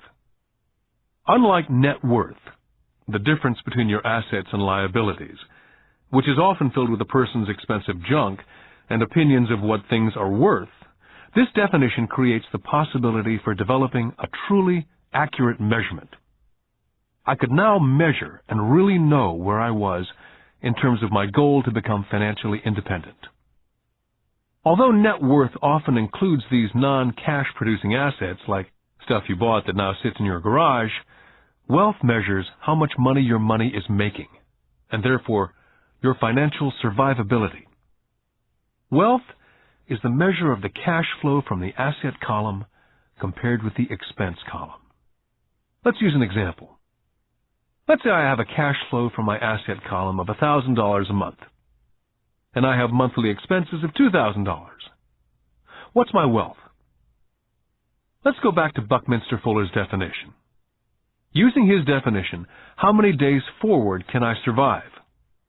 And let's assume a 30-day month. By that definition, I have enough cash flow for half a month. When I have achieved $2,000 a month cash flow from my assets, then I will be wealthy. I now have income generated from assets each month that fully covers my monthly expenses. If I want to increase my expenses, I first must increase my cash flow from assets to maintain this level of wealth. take notice that it's at this point that I am no longer dependent on my wages. I have focused on and been successful in building an asset column that's made me financially independent. If I quit my job today, I would be able to cover my monthly expenses with the cash flow from my assets. My next goal would be to have the excess cash flow from my assets reinvested into the asset column. The more money that goes into my asset column, the more my asset column grows. The more my assets grow, the more my cash flow grows. And as long as I keep my expenses less than the cash flow from these assets, I will grow richer, with more and more income from sources other than my physical labor. As this reinvestment continues, I am well on my way to being rich. The actual definition of rich is in the eye of the beholder. You can never be too rich. Just remember this simple observation. The rich buy assets, the poor only have expenses. The middle class buys liabilities they think are assets. So how do I start minding my own business? What's the answer? Listen to the founder of McDonald's. Lesson 3. Mind your own business. In 1974, Ray Kroc, the founder of McDonald's, was asked to speak at the MBA class at the University of Texas at Austin. A dear friend of mine, Keith Cunningham, was a student in that MBA class. After a powerful and inspiring talk, the class adjourned, and the students asked Ray if he would join them at their favorite hangout to have a few beers. Ray graciously accepted. "What business am I in?" Ray asked, once the group had all their beers in hand. Everyone laughed, said Keith. Most of the MBA students thought Ray was just fooling around. No one answered, so Ray asked the question again. "What business do you think I'm in?" The students laughed again. And finally one brave soul yelled out, "Ray, who in the world does not know that you're in the hamburger business?" Ray chuckled. "That's what I thought you'd say." He paused, and then quickly said, "Ladies and gentlemen, I'm not in the hamburger business. My business is real estate." McDonald's today is the largest single owner of real estate in the world, owning even more than the Catholic Church.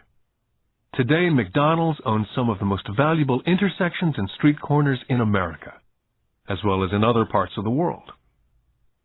Keith said it was one of the most important lessons in his life.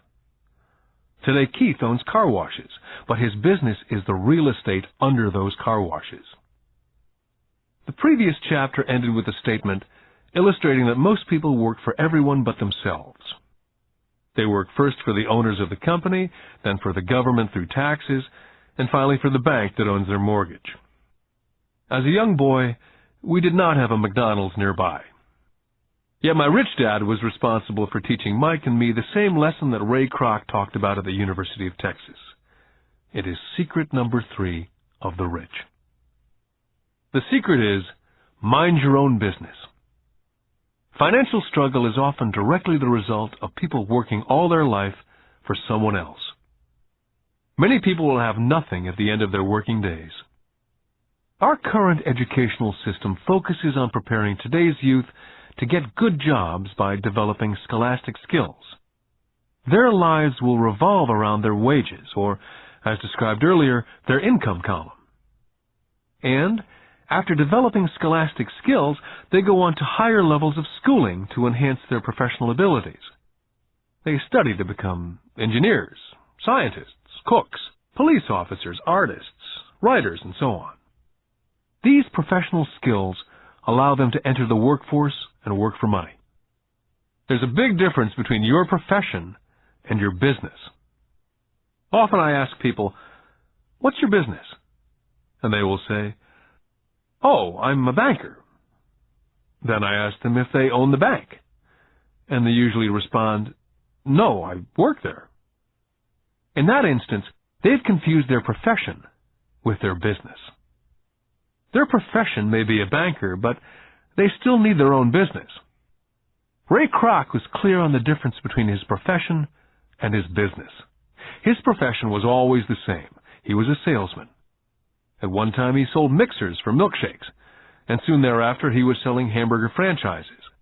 But while his profession was selling hamburger franchises, his business was the accumulation of income-producing real estate. To become financially secure, a person needs to mind their own business.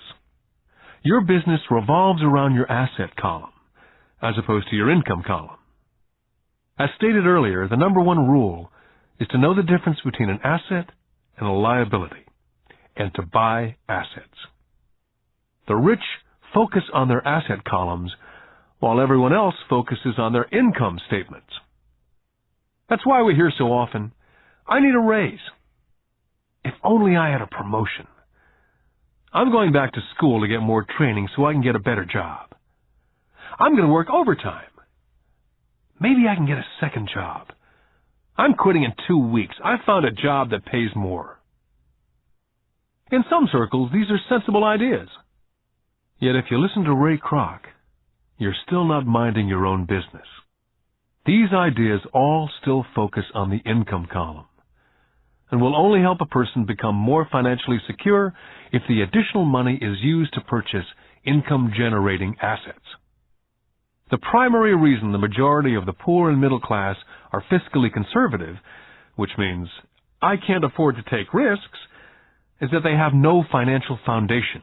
They have to cling to their jobs. They have to play it safe.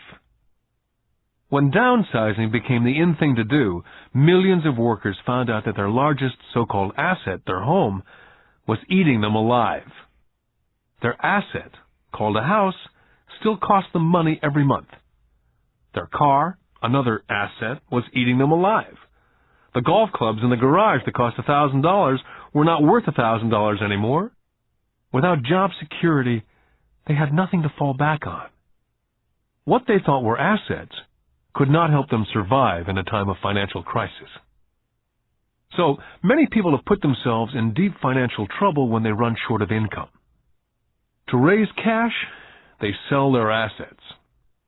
First, their personal assets can generally be sold for only a fraction of the value that's listed in their personal balance sheet.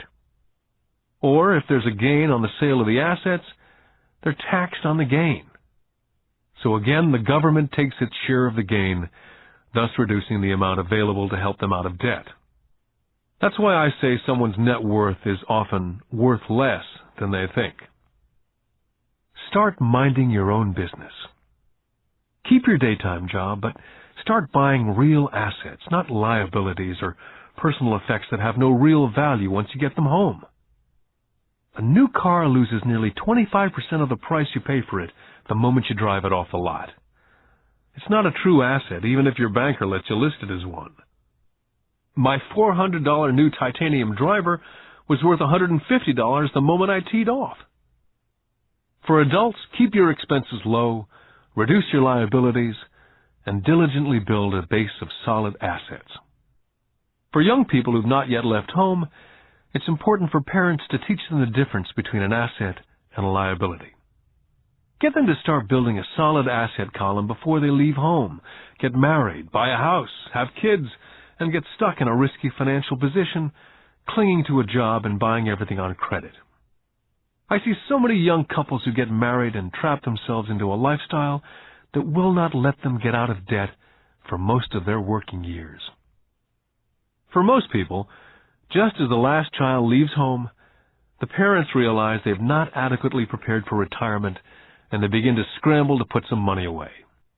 Then their own parents become ill, and they find themselves with new responsibilities. So, what kind of assets am I suggesting that you or your children acquire?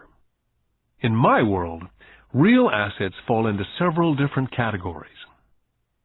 First, businesses that do not require my presence. I own them, but they're managed or run by other people. If I have to work there, it's not a business. It becomes my job. Then come categories such as stocks, bonds, mutual funds, income-generating real estate, notes or IOUs, royalties from intellectual property such as music, scripts, patents, and finally anything else that has value, produces income, or appreciates and has a ready market. As a young boy, my educated dad encouraged me to find a safe job. My rich dad, on the other hand, encouraged me to begin acquiring assets that I loved. If you don't love it, you won't take care of it. I collect real estate simply because I love buildings and land. I love shopping for them. I could look at them all day long. When problems arise, the problems are not so bad that it changes my love for real estate. For people who hate real estate, they shouldn't buy it. I love stocks of small companies, especially startups. The reason is that I am an entrepreneur, not a corporate person. In my early years, I worked in large organizations such as Standard Oil of California, the U.S. Marine Corps, and Xerox Corporation. I enjoyed my time with those organizations and have fond memories, but I know deep down I'm not a company man. I like starting companies, not running them. So my stock buys are usually of small companies, and sometimes I even start the company and take it public. Fortunes are made in new stock issues, and I love the game. Many people are afraid of small-cap companies and call them risky, and they are. But risk is always diminished if you love what the investment is, understand it, and know the game. For years, even while I was with the Marine Corps and Xerox, I did what my rich dad recommended. I kept my daytime job, but I still minded my own business. I was active in my asset column. I traded real estate and small stocks. Rich Dad always stressed the importance of financial literacy. The better I was at understanding the accounting and cash management, the better I would be at analyzing investments and eventually starting and building my own company. I would not encourage anyone to start a company unless they really want to. Knowing what I know about running a company, I would not wish that task on anyone. There are times when people cannot find employment where starting a company is a solution for them. The odds are against success. 9 out of 10 companies fail in 5 years. Of those that survive the first 5 years, 9 out of every 10 of those eventually fail as well. So only if you really have the desire to own your own company do I recommend it.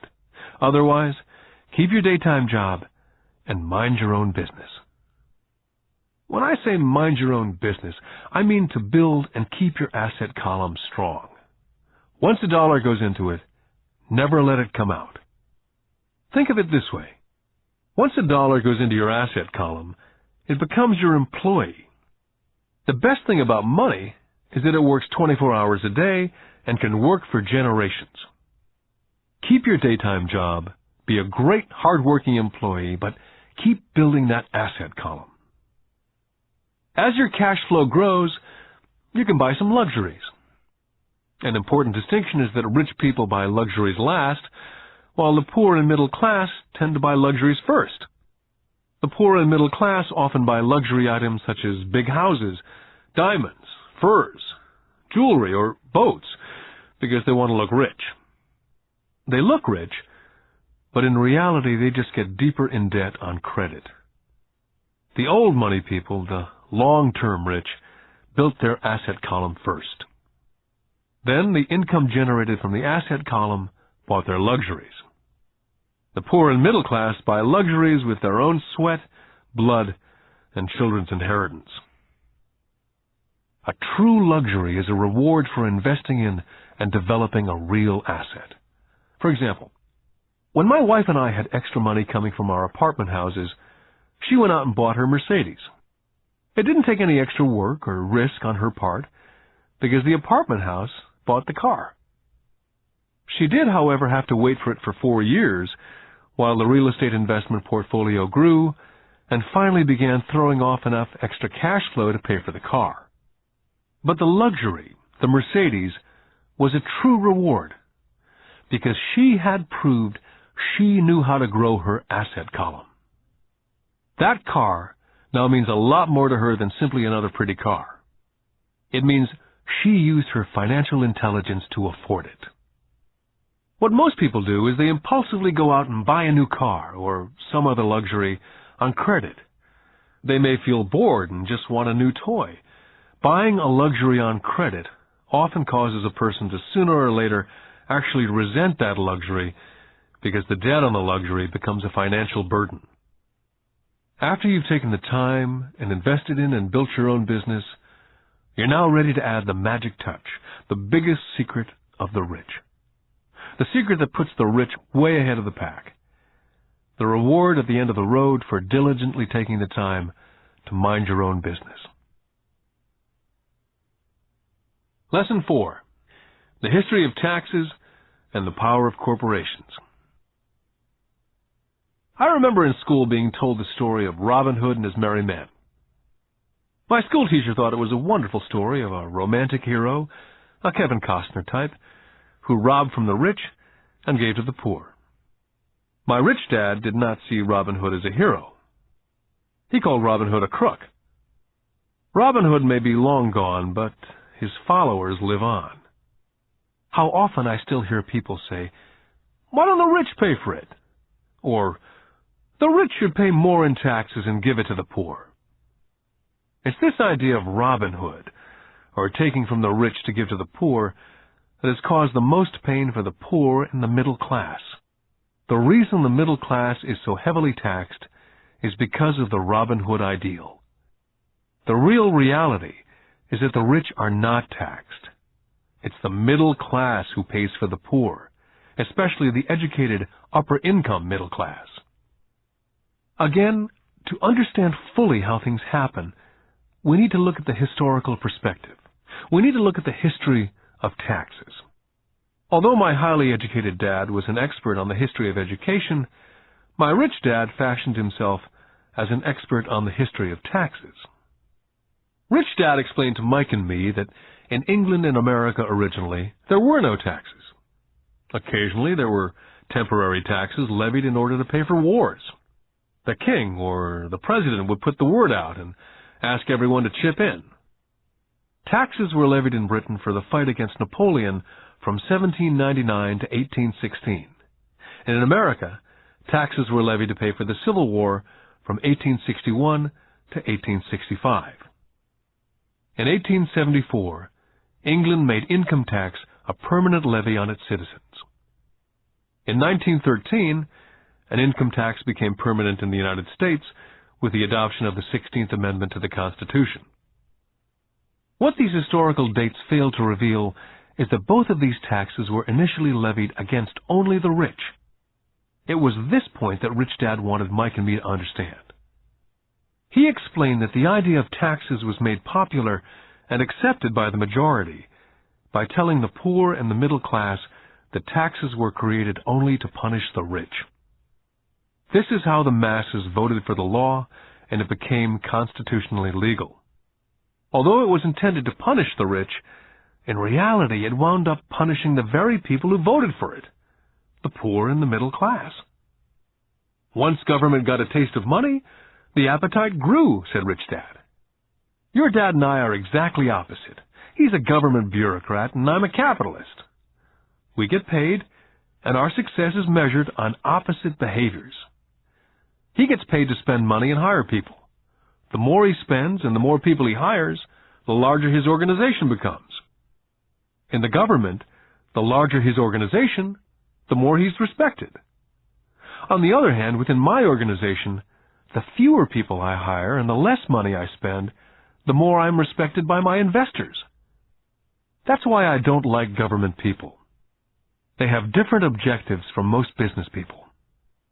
As the government grows, more and more tax dollars will be needed to support it. As I said, the passage of taxes was only possible because the masses believed in the Robin Hood theory of economics, which was to take from the rich and give to everyone else.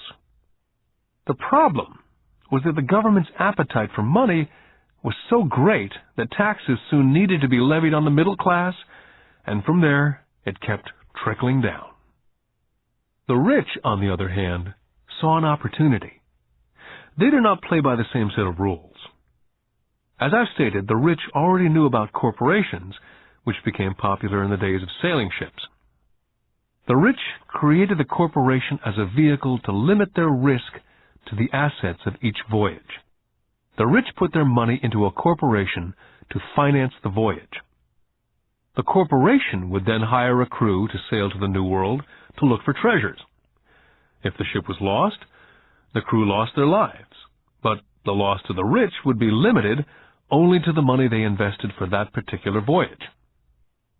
It's the knowledge of the power of the legal structure of the corporation that really gives the rich a vast advantage over the poor and the middle class. Having two fathers teaching me, one a socialist and the other a capitalist, I quickly began to realize that the philosophy of the capitalist made more financial sense to me. It seemed to me that the socialists ultimately penalized themselves due to their lack of financial education. No matter what the take-from-the-rich crowd came up with, the rich always found a way to outsmart them. That is how taxes were eventually levied on the middle class. The rich outsmarted the intellectuals solely because they understood the power of money, a subject not taught in schools. How did the rich outsmart the intellectuals? Once the take-from-the-rich tax was passed, cash started flowing into government coffers. Initially, people were happy. Money was handed out to government workers and the rich. It went to government workers in the form of jobs and pensions. It went to the rich via their factories receiving government contracts. The government became a large pool of money, but the problem was the fiscal management of that money. There really is no recirculation. In other words, the government policy, if you were a government bureaucrat, was to avoid having excess money. If you failed to spend your allotted funding, you risked losing it in the next budget. You'd certainly not be recognized for being efficient. Business people, on the other hand, are rewarded for having excess money and are recognized for their efficiency. As this cycle of growing government spending continued, the demand for money increased, and the tax-the-rich idea was now being adjusted to include lower income levels, down to the very people who voted it in, the poor and the middle class.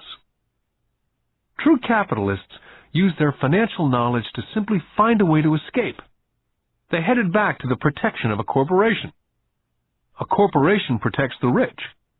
But what many people who've never formed a corporation do not know is that a corporation is not really a thing.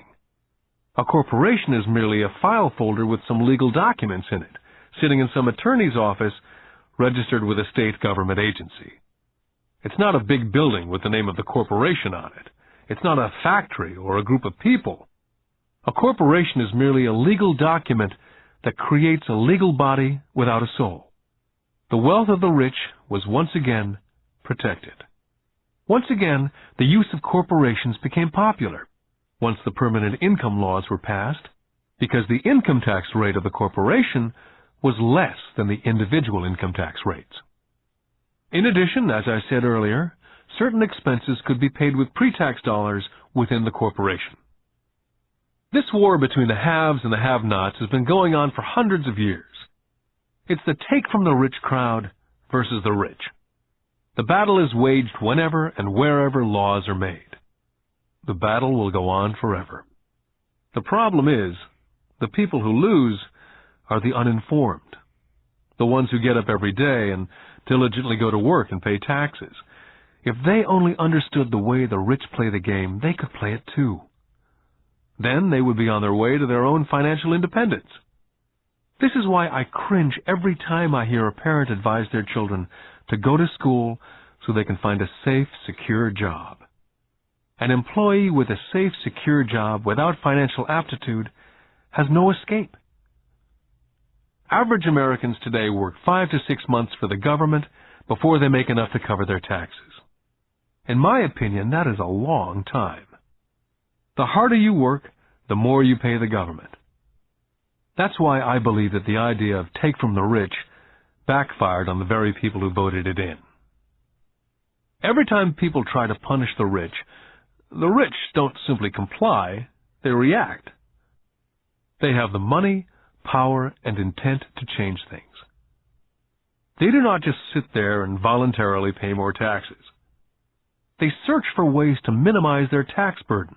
They hire smart attorneys and accountants and persuade politicians to change laws or create legal loopholes. They have the resources to effect change. The poor and the middle class do not have the same resources. They sit there and let the government's needles enter their arm and allow the blood donation to begin. Today, I'm constantly shocked at the number of people who pay more taxes or take fewer deductions simply because they are afraid of the government.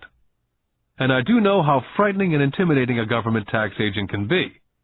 I have had friends who have had their businesses shut down and destroyed, only to find out it was a mistake on the part of the government. I realize all that. But the price of working from January to mid-May is a high price to pay for that intimidation. My poor dad never fought back. My rich dad didn't either. He just played the game smarter, and he did it through corporations, the biggest secret of the rich. My highly educated dad always encouraged me to seek a good job with a strong corporation. He spoke of the virtues of working your way up the corporate ladder. He didn't understand that by relying solely on a paycheck from a corporate employer, I would be a docile cow ready for milking. When I told my rich dad of my father's advice, he only chuckled. "Why not own the ladder?" was all he said. As a young boy, I didn't understand what Rich Dad meant by owning my own corporation. It was an idea that seemed impossible and intimidating. Although I was excited by the idea, my youth would not let me envision the possibility that grown-ups would someday work for a company I would own. The point is, if not for my rich dad, I would have probably followed my educated dad's advice. It was merely the occasional reminder of my rich dad that kept the idea of owning my own corporation alive and kept me on a different path. By the time I was 15 or 16, I knew I was not going to continue down the path my educated dad was recommending. I did not know how I was going to do it, but I was determined not to head in the direction most of my classmates were heading. That decision changed my life. It was not until I was in my mid-20s that my rich dad's advice began to make more sense. I was just out of the Marine Corps and working for Xerox. I was making a lot of money, but every time I looked at my paycheck, I was always disappointed. The deductions were so large, and the more I worked, the greater the deductions. As I became more successful, my bosses talked about promotions and raises. It was flattering, but I could hear my rich dad asking me in my ear, "Who are you working for? Who are you making rich?" In 1974, while still an employee for Xerox, I formed my first corporation and began minding my own business.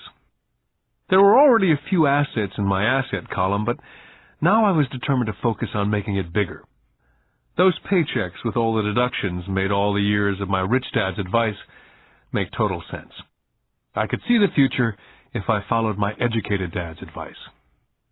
Many employers feel that advising their workers to mind their own business is bad for business.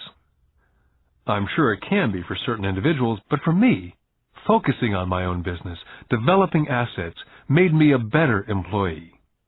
I now had a purpose. I came in early and worked diligently, amassing as much money as possible so I could begin investing in real estate. Hawaii was just set to boom, and there were fortunes to be made. The more I realized we were in the beginning stages of a boom, the more Xerox machines I sold. The more I sold, the more money I made, and of course, the more deductions there were from my paycheck. It was inspiring. I wanted out of the trap of being an employee so badly that I worked harder, not less. By 1978, I was consistently one of the top 5 salespeople in sales, often number 1. I badly wanted out of the rat race. In less than 3 years, I was making more in my own little corporation, which was a real estate holding company, than I was making at Xerox. And the money I was making in my asset column in my own corporation was money working for me, not me pounding on doors selling copiers. My rich dad's advice made much more sense. Soon the cash flow from my properties was so strong that my company bought me my first Porsche. My fellow Xerox salespeople thought I was spending my commissions. I wasn't. I was investing my commissions in assets. My money was working hard to make more money. Each dollar in my asset column was a great employee, working hard to make more employees and buy the boss a new Porsche with before-tax dollars. I began to work harder for Xerox. The plan was working, and my Porsche was the proof. By using the lessons I learned from my rich dad, I was able to get out of the proverbial rat race of being an employee at an early age. It was made possible because of the strong financial knowledge I'd acquired through these lessons. Without this financial knowledge, which I call my financial IQ, my road to financial independence would have been much more difficult. I now teach others through financial seminars in the hope that I may share my knowledge with them. Whenever I do my talks, I remind people that financial IQ is made up of knowledge from 4 broad areas of expertise. The first area is accounting, what I call financial literacy, a vital skill if you want to build an empire. The more money you're responsible for, the more accuracy is required, or the house comes tumbling down. This is the left brain side, or the details. Financial literacy is the ability to read and understand financial statements. This ability allows you to identify the strengths and weaknesses of any business. The second is investing, what I call the science of money-making money. This involves strategies and formulas. This is the right brain side, or the creative side. Next, you must obtain expertise in understanding markets, the science of supply and demand. There's a need to know the technical aspects of the market, which is emotion-driven. The Tickle Me Elmo doll during Christmas 1996 is a case of technical or emotion-driven market. The other market factor is the fundamental or the economic sense of an investment. Does an investment make sense, or does it not make sense based on the current market conditions? Finally, you must understand the law.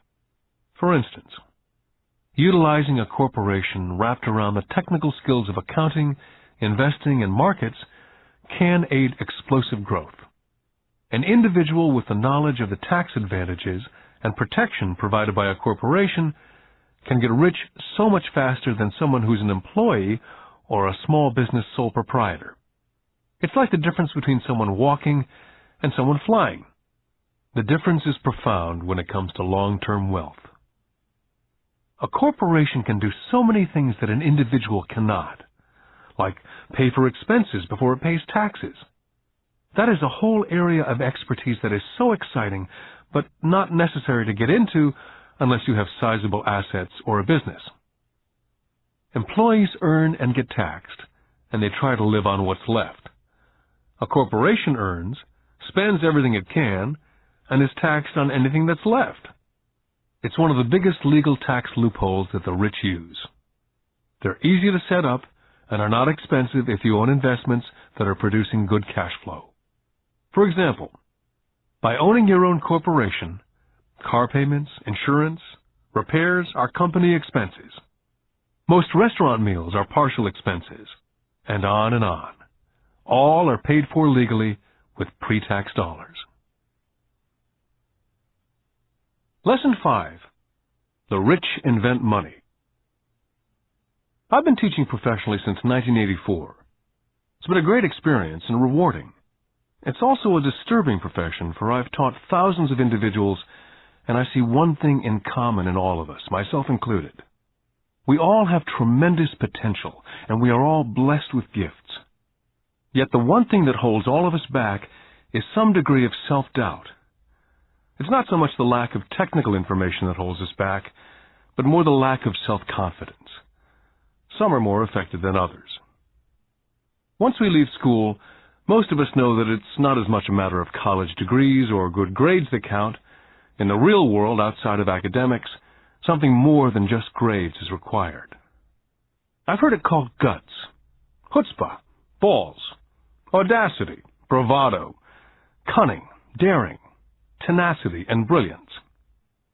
This factor, whatever it's labeled, ultimately decides one's future much more than school grades.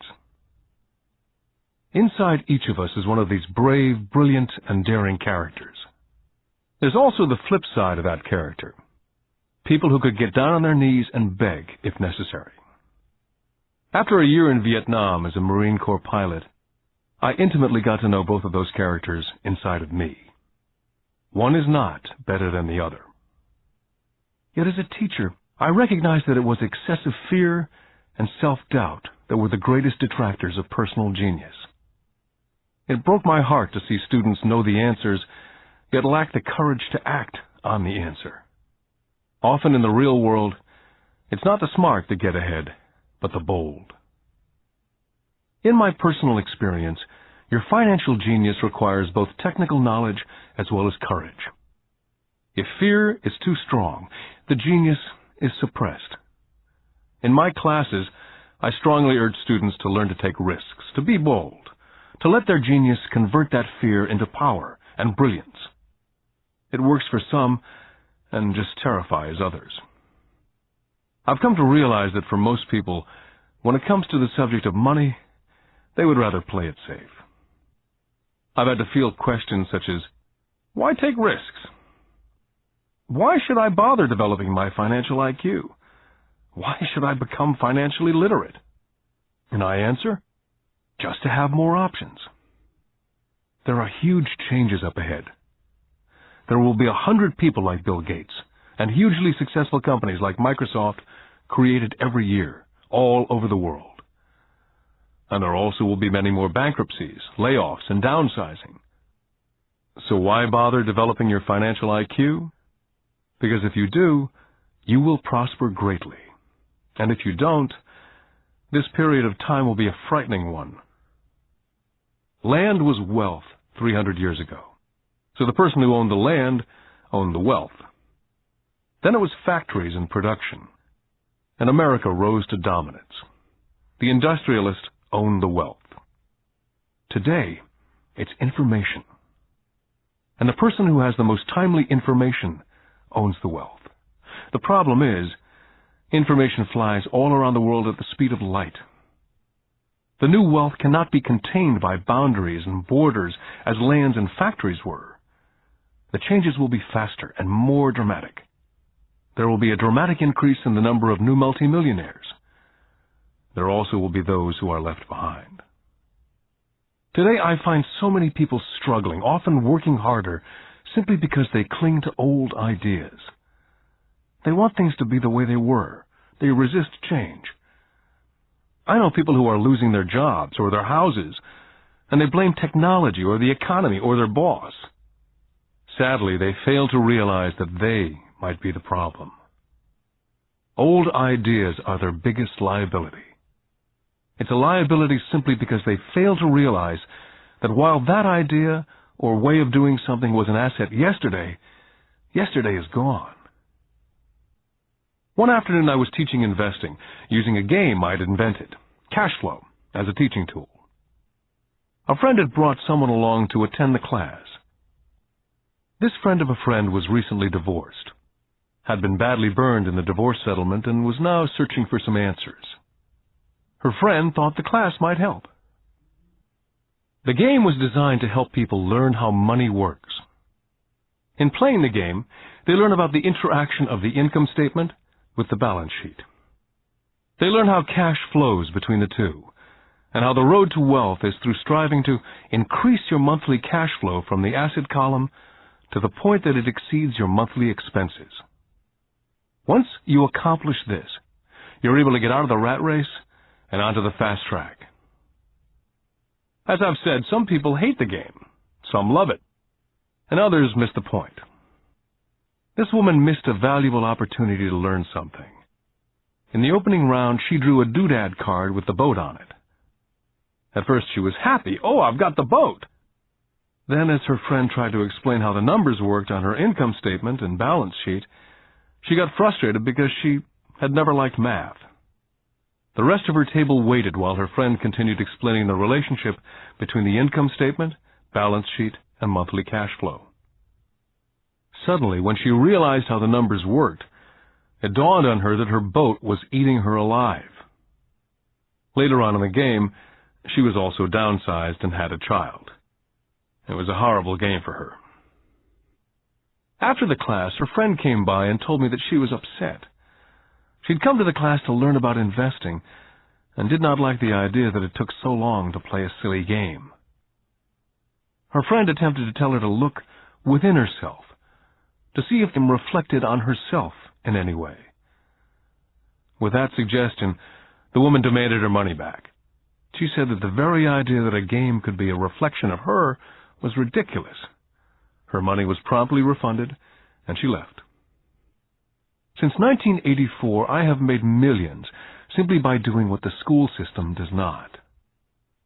In school, most teachers lecture. I hated lectures as a student. I was soon bored, and my mind would drift. In 1984, I began teaching via games and simulations. I always encouraged adult students to look at games as reflecting back to what they know and what they needed to learn. Most importantly, a game reflects back on one's behavior. It's an instant feedback system. Instead of the teacher lecturing you, the game is feeding back a personalized lecture, custom-made just for you. The friend of the woman who left later called to give me an update. She said her friend was fine and had calmed down. In her cooling-off period, she could see some relationships between the game and her life.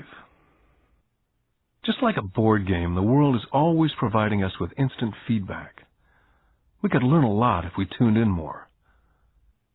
One day, not long ago, I complained to my wife that the cleaners must have shrunk my pants. My wife gently smiled and poked me in the stomach to inform me that the pants had not shrunk. Something else had expanded. Me. The game Cash Flow was designed to give every player personal feedback. The purpose is to give you options. If you draw the boat card and it puts you into debt, the question is, now what can you do? How many different financial options can you come up with? That's the purpose of the game. To teach players to think and create new and various financial options. I've watched this game played by more than 1,000 people. The people who get out of the rat race in the game the quickest are the people who understand numbers and have creative financial minds. They recognize different financial options. People who take the longest are people who aren't familiar with numbers and often do not understand the power of investing.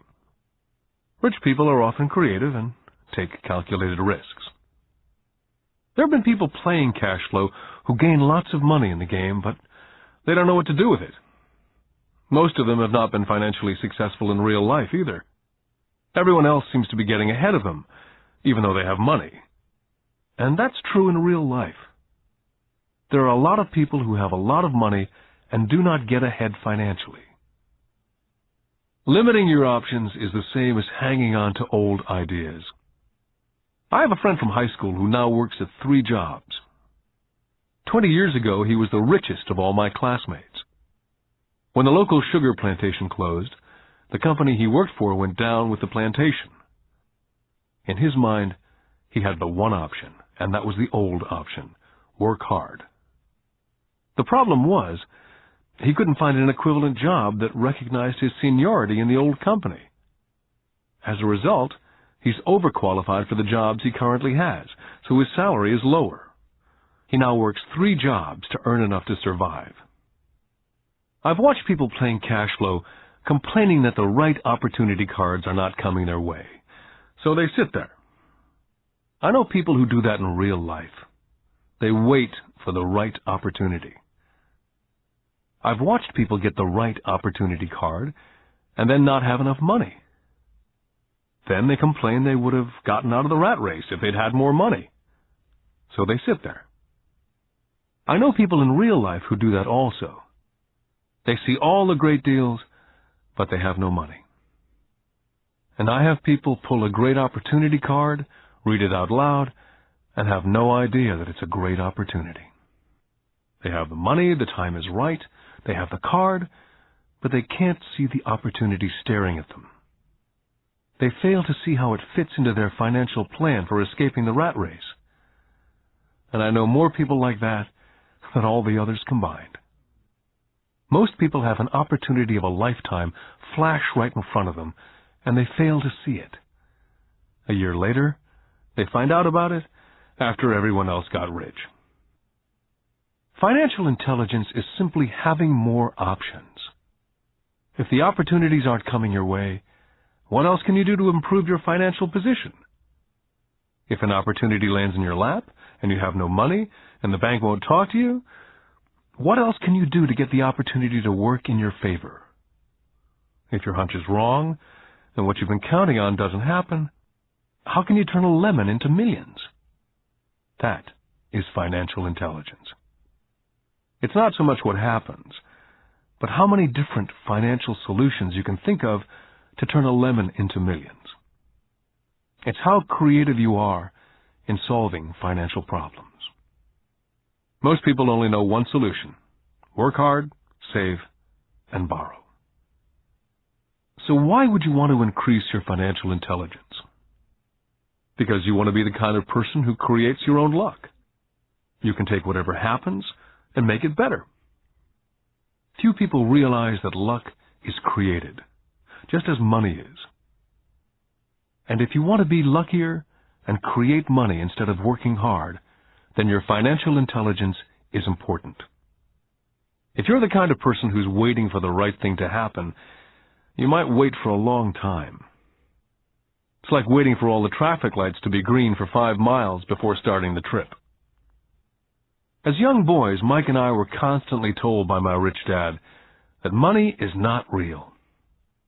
Rich Dad occasionally reminded us of how close we came to the secret of money on that first day we got together and began making money out of plaster of Paris. The poor and middle class work for money, he would say. The rich make money. The more real you think money is, the harder you will work for it. If you can grasp the idea that money is not real, you will grow richer faster. What is it? Was a question Mike and I often came back with. What is money if it's not real? What we agree it is, was all Rich Dad would say. The single most powerful asset we all have is our mind. If it's trained well, it can create enormous wealth in what seems to be an instant. I'll give you a simple example of creating money. In the early 1990s, the economy of Phoenix was horrible. I was watching the TV show Good Morning America when a financial planner came on and began forecasting doom and gloom. His advice was to save money. Put $100 away every month, he said, and in 40 years you will be a multimillionaire. Well, putting money away every month is a sound idea. It is one option, the option most people subscribe to. The problem is this. It blinds the person from what's really going on. They miss major opportunities for much more significant growth of their money. The world is passing them by. As I said, the economy was terrible at that time. For investors, this is the perfect market condition. A chunk of my money was in the stock market and in apartment houses. I was short of cash. Because everyone was giving stuff away, I was buying. I was not saving money, I was investing. My wife and I had more than $1 million in cash working in a market that was rising fast. It was the best opportunity to invest. The economy was terrible. I just could not pass up these small deals. Houses that were once $100,000 were now $75,000. But instead of shopping at the local real estate office, I began shopping at the bankruptcy attorney's office or the courthouse steps. In these shopping places, a $75,000 house could sometimes be bought for $20,000 or less. For $2,000, which was loaned to me from a friend for 90 days for $200, I gave an attorney a cashier's check as a down payment. While the acquisition was being processed, I ran an ad in the paper advertising a $75,000 house for only $60,000 and no money down. The phone rang hard and heavy. Prospective buyers were screened, and once the property was legally mine, all the prospective buyers were allowed to look at the house. It was a feeding frenzy. The house sold in a few minutes. I asked for a $2,500 processing fee, which they gladly handed over, and the escrow and title company took over from there. I returned the $2,000 to my friend with an additional $200. He was happy, the home buyer was happy, the attorney was happy, and I was happy. I'd sold a house for $60,000 that cost me $20,000. The $40,000 was created from money in my asset column in the form of a promissory note from the buyer. Total working time, 5 hours. During this depressed market, my wife and I were able to do 6 of these simple transactions in our spare time. While the bulk of our money was in larger properties in the stock market, we were able to create more than $190,000 in assets, notes at 10% interest, in those 6 buy, create, and sell transactions. That comes to approximately $19,000 a year income, much of it sheltered through our private corporation. Much of that $19,000 a year goes to pay for our company cars, gas, trips, insurance, dinners with clients, and other things. By the time the government gets a chance to tax that income, it's been spent on legally allowed pre-tax expenses. This was a simple example of how money is invented, created, and protected using financial intelligence. Ask yourself how long it would take to save $190,000. Would the bank pay you 10% interest on your money? And the note is good for 30 years. I hope they never pay me the $190,000. I have to pay a tax if they pay me the principal. And besides, $19,000 paid over 30 years is a little over $500,000 in income. The math is simple. You don't need algebra or calculus. I don't write much because the escrow company handles the legal transaction and the servicing of the payments. I have no roofs to fix or toilets to unplug because the owners do that. It's their house. Occasionally, someone does not pay, and that's wonderful because there are late fees, or they move out and the property is sold again. The court system handles that. And it may not work in your area. The market conditions may be different, but the example illustrates how a simple financial process can create hundreds of thousands of dollars with little money and low risk. It's an example of money being only an agreement. Anyone with a high school education can do it. Yet most people won't. Most people listen to the standard advice of work hard and save money. For about 30 hours of work, approximately $190,000 was created in the asset column, and no taxes were paid. Now you may understand why I silently shake my head when I hear parents say, "My child is doing well in school and receiving a good education."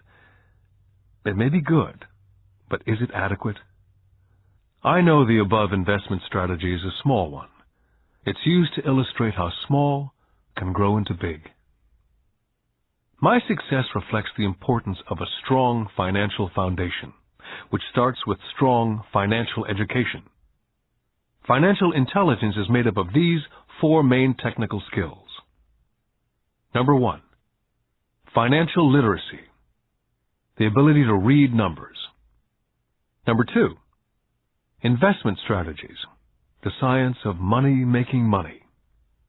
Number 3, the market, supply and demand. Alexander Graham Bell gave the market what it wanted, and AT&T was born. So did Bill Gates. A $75,000 house offered for $60,000 that cost $20,000 was also the result of seizing an opportunity created by the market. Somebody was buying and someone was selling. Number 4, the law. The awareness of accounting, corporate, state, and national rules and regulations. I recommend playing within the rules. It's this basic foundation, or the combination of these skills, that's needed to be successful in the pursuit of wealth. Whether it be through the buying of small homes, large apartments, companies, stocks, bonds, mutual funds, precious metals, baseball cards, or the like. Personally, I use 2 main vehicles to achieve financial growth: real estate and small stocks. I use real estate as my foundation. Day in and day out, my properties provide cash flow and occasional spurts of growth in value. The small cap stocks are used for fast growth. I do not recommend anything that I do. The examples are just that, examples. If the opportunity is too complex, and I do not understand the investment, I don't do it. Simple math and common sense is all that's needed to do well financially.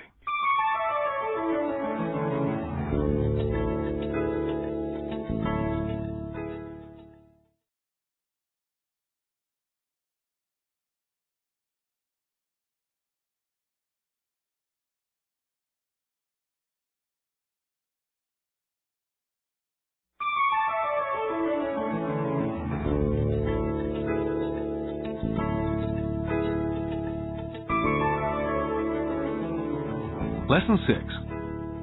Work to learn. Don't work for money. In 1995, I granted an interview with a newspaper in Singapore. The young female reporter was on time, and the interview got underway immediately. We sat in the lobby of a luxurious hotel, sipping coffee and discussing the purpose of my visit to Singapore. I was to share the platform with Zig Ziglar. He was speaking on motivation, and I was speaking on the secrets of the rich. "Someday I'd like to be a best-selling author like you," she said. I'd seen some of the articles she'd written for the paper, and I was impressed. She had a tough, clear style of writing. Her articles held a reader's interest. "You have a great style," I said in reply. "What holds you back from achieving your dream?" "My work doesn't seem to go anywhere," she said quietly. "Everyone says that my novels are excellent, but nothing happens. So I keep my job with the paper. At least it pays the bills." "Do you have any suggestions?" "Yes, I do," I said brightly. "A friend of mine here in Singapore runs a school that trains people to sell. He runs sales training courses for many of the top corporations here in Singapore. And I think attending one of his courses would greatly enhance your career." She stiffened. "Are you saying that I should go to school to learn to sell?" I nodded. "I have a master's degree in English literature. Why would I go to school to learn to be a salesperson? I'm a professional." She was now packing her briefcase forcibly. The interview was over. On the coffee table sat a copy of my first book. I picked it up as well as the notes that she jotted down in her legal pad. "Do you see this?" I said, pointing to her notes. She looked down at her notes. "What?" she said, confused. Again, I pointed deliberately to her notes. On her pad, she'd written, "Robert Kiyosaki, best-selling author." It says, best-selling author, not best-writing author. Her eyes widened immediately. "I'm a terrible writer. You're a great writer. I went to sales school. You have a master's degree. Put them together and you get a best-selling author and a best-writing author." Anger flared from her eyes. "I'll never stoop so low as to learn how to sell. People like you have no business writing. I'm a professionally trained writer, and you're a salesman. It's not fair." The rest of her notes were put away, and she hurried out through the large glass doors into the humid Singapore morning. At least she gave me a fair and favorable write-up the next morning. The world is filled with smart, talented, educated, and gifted people. We meet them every day. They're all around us. I'm constantly shocked at how little talented people earn. I heard the other day that less than 5% of Americans earn more than $100,000 a year. I've met brilliant, highly educated people who earn less than $20,000 a year. A business consultant who specializes in the medical trade was telling me how many doctors, dentists, and chiropractors struggle financially. All this time, I thought that when they graduated, the dollars would pour in. It was this business consultant who gave me the phrase, "They are one skill away from great wealth." What this phrase means is that most people need only to learn and master one more skill, and their income would jump exponentially. I have mentioned before that financial intelligence is a synergy of accounting, investing, marketing, and law. Combine these 4 technical skills, and making money with money is easier. When it comes to money, the only skill most people know is to work hard.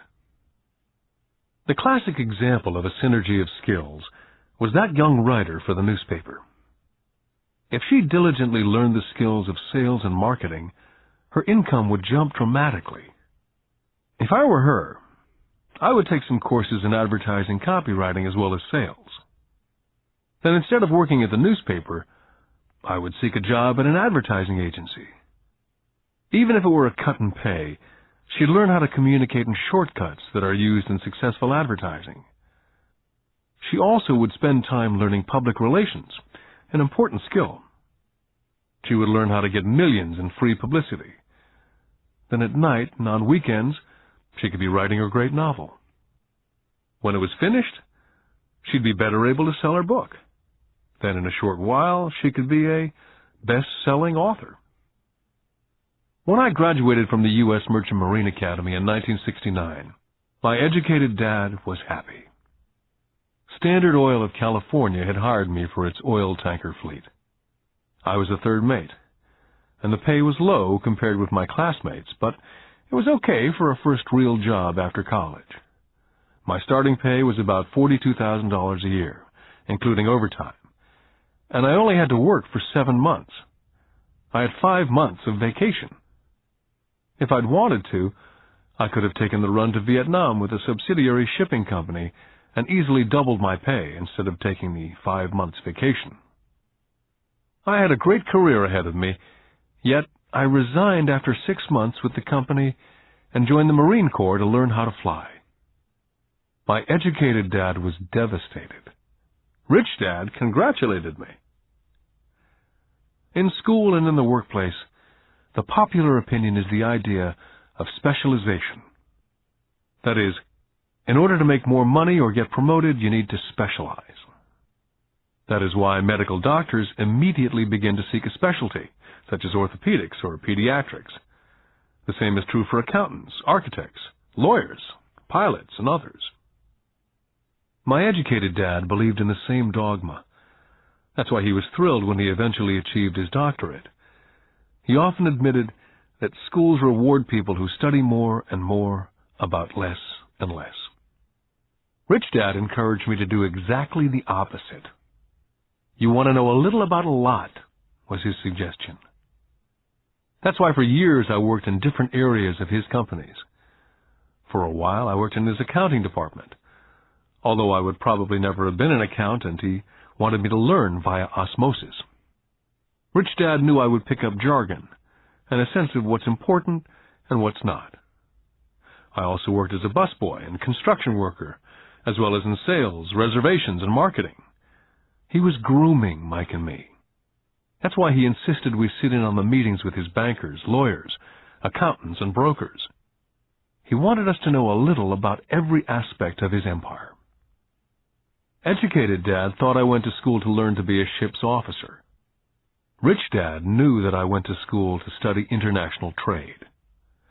So as a student, I made cargo runs navigating large freighters, oil tankers, and passenger ships to the Far East and the South Pacific. Rich Dad emphasized that I stay in the Pacific instead of taking ships to Europe, because he knew that the emerging nations were in Asia, not Europe. While most of my classmates, including Mike, were partying at their fraternity houses, I was studying trade, people, business styles and cultures in Japan, Taiwan, Thailand, Singapore, Hong Kong, Vietnam, Korea, Tahiti, Samoa, and the Philippines. I also was partying, but it was not in any frat house. I grew up rapidly. Educated Dad could not understand why I decided to quit and join the Marine Corps. I told him I wanted to learn to fly, but really I wanted to learn to lead troops. Rich Dad explained to me that the hardest part of running a company is managing people. He'd spent 3 years in the Army. My educated dad was draft exempt. Rich Dad told me of the value of learning to lead men into dangerous situations. Leadership is what you need to learn next, he said. If you're not a good leader, you'll get shot in the back, just like they do in business. Returning from Vietnam in 1973, I resigned my commission, even though I loved flying. I found a job with Xerox Corporation. I joined it for one reason, and it was not for the benefits.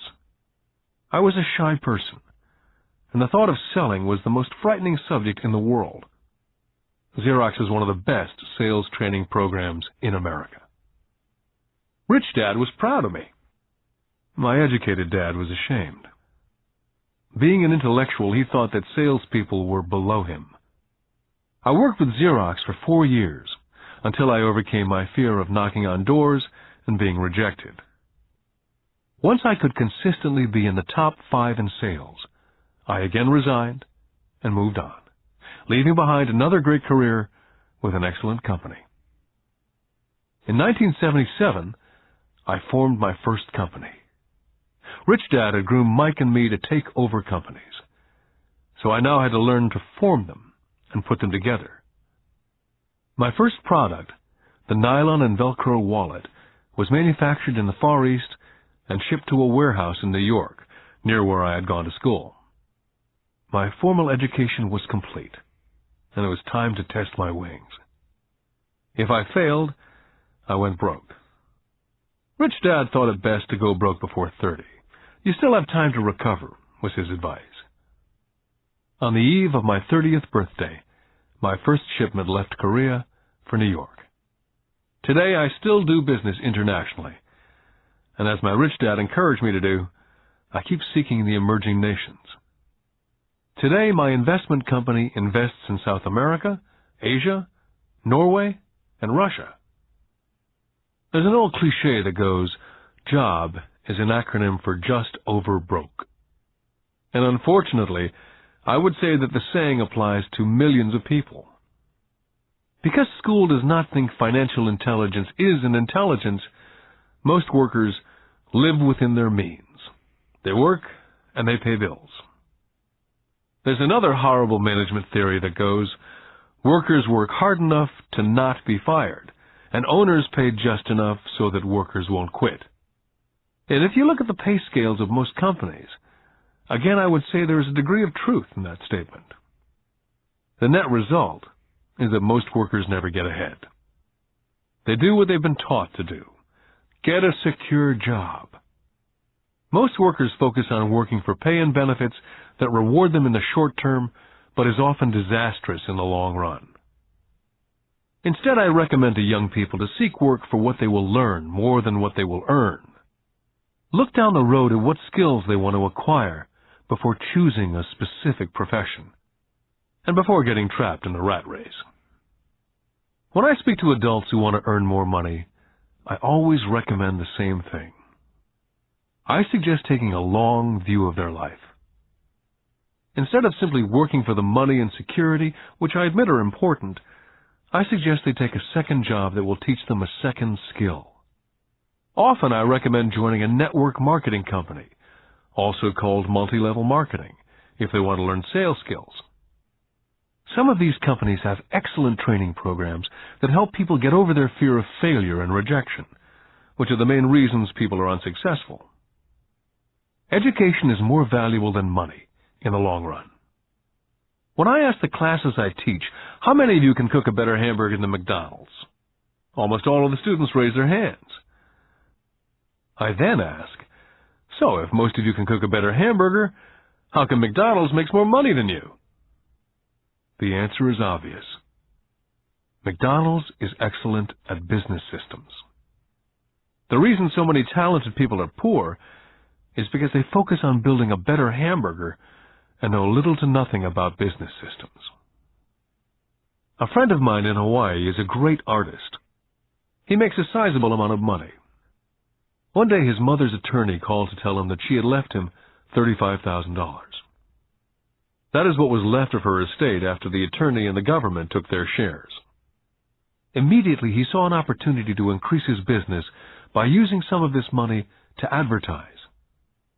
2 months later, his first 4-color full-page ad appeared in an expensive magazine that targeted the very rich. The ad ran for 3 months. He received no replies from the ad, and all of his inheritance is now gone. He now wants to sue the magazine for misrepresentation. This is a common case of someone who can build a beautiful hamburger but knows little about business. When I asked him what he'd learned, his only reply was that advertising salespeople are crooks. I then asked him if he'd be willing to take a course in sales and a course in direct marketing. His reply, "I don't have the time, and I don't want to waste my money." The world is filled with talented poor people. All too often they're poor or struggle financially or earn less than they're capable of, not because of what they know, but because of what they do not know. They focus on perfecting their skills at building a better hamburger rather than the skills of selling and delivering the hamburger. Maybe McDonald's does not make the best hamburger, but they are the best at selling and delivering a basic average burger. Poor Dad wanted me to specialize. That was his view on how to be paid more. Rich Dad advised that Mike and I groom ourselves. Many corporations do the same thing. They find a young, bright student out of business school and begin grooming that person to someday take over the company. So these bright young employees do not specialize in one department. They're moved from department to department to learn all the aspects of business systems. The rich often groom their children or the children of others. By doing so, their children gain an overall knowledge of the operations of the business and how the various departments interrelate. For the World War II generation, it was considered bad to skip from company to company. Today, it's considered smart. Since people will skip from company to company rather than seek greater specialization, why not seek to learn more than earn? In the short term, it may earn you less. In the long term, it will pay off in large dividends. The main management skills needed for success are the management of cash flow, the management of systems, including yourself and time with family, and the management of people. The most important specialized skills are sales and understanding marketing. It's the ability to sell, therefore to communicate to another human being, be it a customer, employee, boss, spouse, or child, that is the base skill of personal success. It is communication skills such as writing, speaking, and negotiating that are crucial to a life of success. It's a skill that I work on constantly, attending courses or buying educational tapes to expand my knowledge. Rich Dad encouraged Mike and me to know a little about a lot. He encouraged us to work with people smarter than we were, and to bring smart people together to work as a team. Today it would be called a synergy of professional specialties. Today I meet ex-school teachers earning hundreds of thousands of dollars a year. They earn that much because they have specialized skills in their field, as well as other skills. They can teach as well as sell and market. I know of no other skills to be more important than selling as well as marketing. The skills of selling and marketing are difficult for most people, primarily due to their fear of rejection. The better you are at communicating, negotiating, and handling your fear of rejection, the easier life is.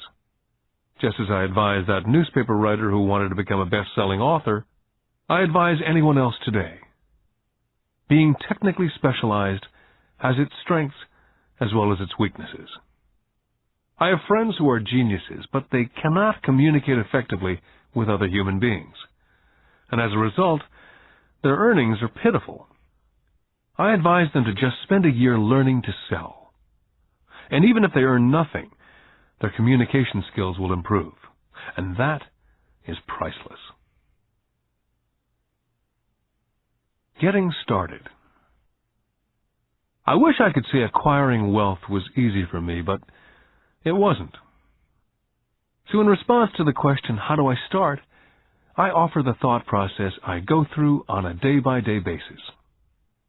It really is easy to find great deals. I promise you that. It's just like riding a bike. After a little wobbling, it's a piece of cake. But when it comes to money, it's the determination to get through the wobbling that's a personal thing.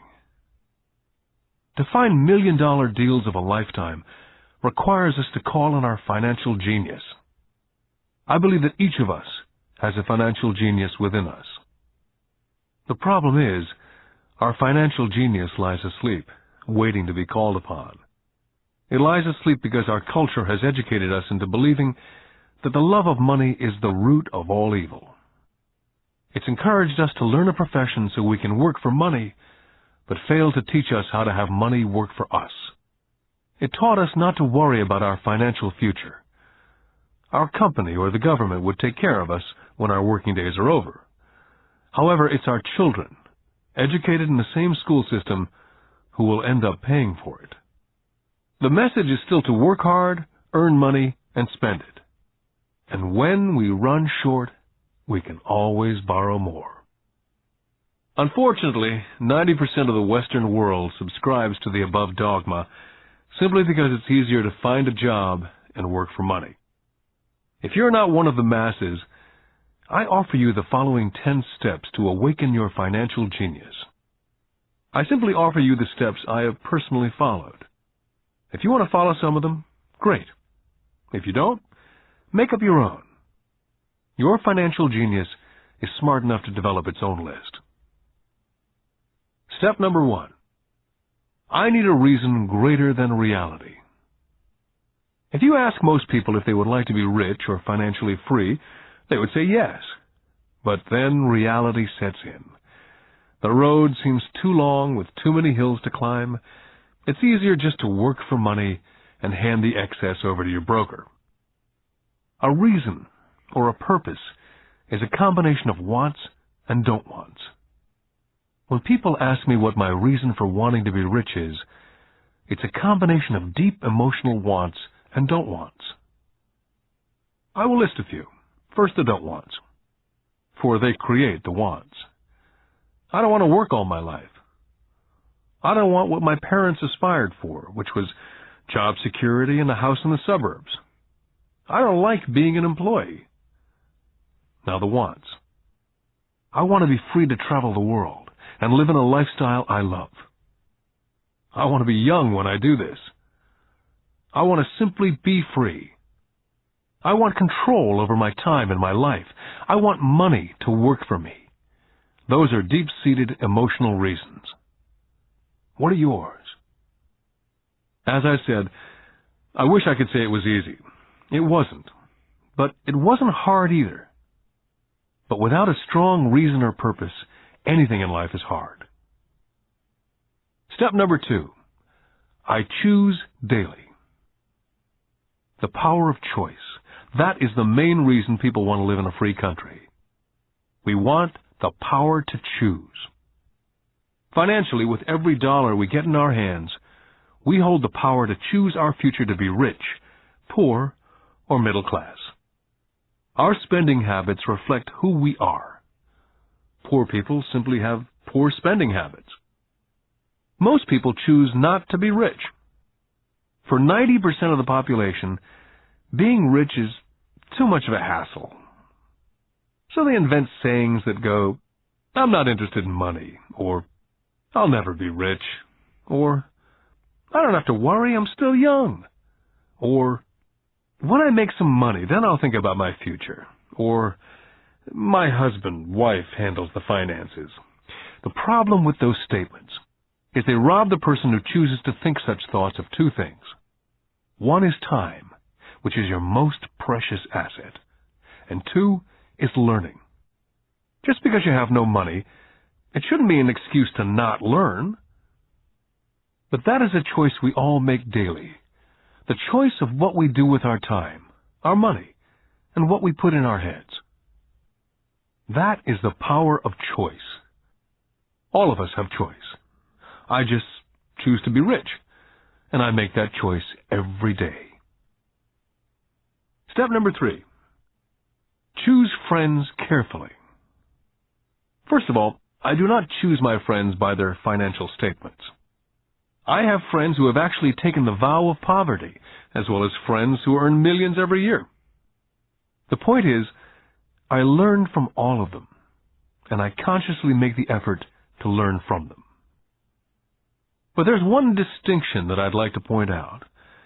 I've noticed that my friends with money talk about money, and I do not mean brag. They're interested in the subject, so I learn from them and they learn from me. My friends whom I know are in dire straits financially do not like talking about money, business, or investing. They often think it rude. so I also learn from my friends who struggle financially. I find out what not to do. Step number 4. Master a formula and then learn a new one. In order to make bread, every baker follows a recipe, even if it's only held in their head. The same is true for making money. That's why money is often called dough. When it comes to money, the masses generally have one basic formula they learned in school, and that is work for money. The formula I see that is predominant in the world is that every day millions of people get up and go to work, earn money, pay bills, balance checkbooks, buy some mutual funds, and go back to work. That is the basic formula or recipe. If you're tired of what you're doing or you're not making enough, it's simply a case of changing the formula via which you make money. Years ago, when I was 26, I took a weekend class called How to Buy Real Estate Foreclosures. I learned a formula. The next trick was to have the discipline to actually put into action what I had learned. That is where most people stop.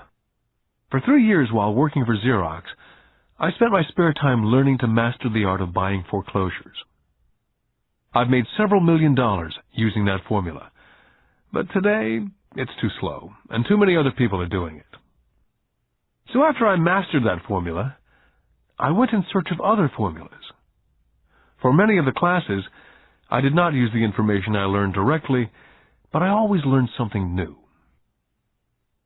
Step number 5. Pay yourself first. The power of self-discipline. If you cannot get control of yourself, do not try to get rich. You might first want to join the Marine Corps or some religious order, so you can get control of yourself. It makes no sense to invest, make money, and blow it. It's the lack of self-discipline that causes most lottery winners to go broke soon after winning millions. It's the lack of self-discipline that causes people who get a raise to immediately go out and buy a new car or take a cruise. It's difficult to say which of the 10 steps is the most important, but of all the steps, this step is probably the most difficult to master if it's not already a part of your makeup. I would venture to say that it's the lack of personal self-discipline that is the number one delineating factor between the rich, poor, and middle class. I do not take the saying, pay yourself first, lightly. The Richest Man in Babylon by George Clason is where the statement, pay yourself first, comes from. Millions of copies have been sold. But while millions of people freely repeat that powerful statement, few follow the advice. For those who do follow it, their financial statement, income statement, and balance sheet shows income flowing into assets and assets supplying income. Each month, these people allocate money to their asset column before they pay their monthly expenses. Although millions of people have read Clason's book and understand the words pay yourself first, in reality they pay themselves last. Now I can hear the howls from those of you who sincerely believe in paying your bills first. And I can hear all the responsible people who pay their bills on time. I'm not saying be irresponsible and not pay your bills. All I'm saying is do what the program says, which is pay yourself first. The reason I don't have high credit card debt and doodad debt is because I want to pay myself first. Although I pay my bills last, I am financially astute enough to not get into a tough financial situation. To ensure paying yourself first, don't get into large debt positions that you have to pay for. Keep your expenses low. Build up assets first. Then, buy the big house or a nice car. Being stuck in the rat race is not intelligent. And when you come up short, let the pressure build and don't dip into your savings or investments. Use the pressure to inspire your financial genius to come up with new ways of making more money and then pay your bills. You will have increased your ability to make more money as well as your financial intelligence. Step number 6. Pay your brokers well. I often see people posting a sign in front of their house that says, for sale by owner. Or I see on TV today many people claiming to be discount brokers. My rich dad taught me to take the opposite tack. He believed in paying professionals well, and I have adopted that policy also. Today I have expensive attorneys, accountants, real estate brokers, and stockbrokers. Why? Because if, and I do mean if, the people are professionals, their services should make you money. And the more money they make, the more money I make. We live in an information age. Information is priceless. A good broker should provide you with information as well as take the time to educate you as to its meaning. Step number 7. Be an Indian giver. This is the power of getting something for nothing. When the first white settlers came to America, they were taken aback by a cultural practice some American Indians had. For example, if a settler was cold, the Indian would give the person a blanket. Mistaking it for a gift, the settler was often offended when the Indian asked for it back. The Indians also got upset when they realized the settlers did not want to give it back. That is where the term Indian giver came from. A simple cultural misunderstanding. In the world of the asset column, being an Indian giver is vital to wealth. The sophisticated investor's first question is, how fast do I get my money back? They also want to know what they get for free, also called a piece of the action. That is why the ROI, or return of and on investment, is so important. Frequently, my broker will call me and recommend I move a sizable amount of money into the stock of a company that he feels is just about to make a move that will add value to the stock, like announcing a new product. I will move my money in for a week to a month while the stock moves up. Then I pull my initial dollar amount out and stop worrying about the fluctuations of the market because my initial money is back and ready to work on another asset. So my money goes in and then it comes out, and I own an asset that was technically free. Step number 8. Assets buy luxuries. As I said in the section, Pay Yourself First, if a person cannot master the power of self-discipline, it's best not to try to get rich. For while the process of developing cash flow from an asset column in theory is easy, it's the mental fortitude of directing money that's hard. Due to external temptations, it's much easier in today's consumer world to simply blow it out of the expense column. Because of weak mental fortitude, that money flows into the paths of least resistance. That is the cause of poverty and financial struggle. I love my luxuries as much as anyone else. The difference is, some people buy their luxuries on credit. It's the keep up with the Joneses trap. I use the income from my assets to buy my luxuries. When I wanted to buy a Porsche, the easy road would have been to call my banker and get a loan. Instead of choosing to focus in the liability column, I chose to focus in the asset column. As a habit, I use my desire to consume to inspire and motivate my financial genius to invest. Too often today, we focus on borrowing money to get the things we want, instead of focusing on creating money. One is easier in the short term, but harder in the long term. It's a bad habit that we as individuals and as a nation have gotten into. Remember, the easy road often becomes hard, and the hard road often becomes easy. The earlier you can train yourself and those you love to be masters of money, the better. Money is a powerful force. Unfortunately, people use the power of money against them. If your financial intelligence is low, money will run all over you. It will be smarter than you. If money is smarter than you, you will work for it all your life. Step number 9. The need for heroes. When I was a kid, I greatly admired Willie Mays, Hank Aaron, Yogi Berra. They were my heroes. As a kid playing Little League, I wanted to be just like them, I treasured their baseball cards. I wanted to know everything about them. I knew the stats, the RBI, the ERAs, their batting averages, how much they got paid, and how they came up from the minors. I wanted to know everything because I wanted to be just like them. Every time, as a 9 or 10-year-old kid, when I stepped up to bat or played first base or catcher, it wasn't me. I was Yogi or Hank. It's one of the most powerful ways we learn that we often lose as adults. We lose our heroes. We lose our naivete. I have new heroes as I grow older. I have golf heroes such as Peter Jacobsen, Fred Couples, and Tiger Woods. I copy their swings and do my best to read everything I can about them. I also have heroes such as Donald Trump, Warren Buffett, Peter Lynch, George Soros, and Jim Rogers. In my older years, I know their stats, just like I knew the ERAs and RBI of my baseball heroes. I follow what Warren Buffett invests in and read anything I can about his point of view on the market. I read Peter Lynch's book to understand how he chooses stocks. And I read about Donald Trump, trying to find out how he negotiates and puts deals together. Just as I was not me when I was up to bat, when I'm in the market or I'm negotiating a deal, I am subconsciously acting with the bravado of Trump. Or when analyzing a trend, I look at it as though Peter Lynch were doing it.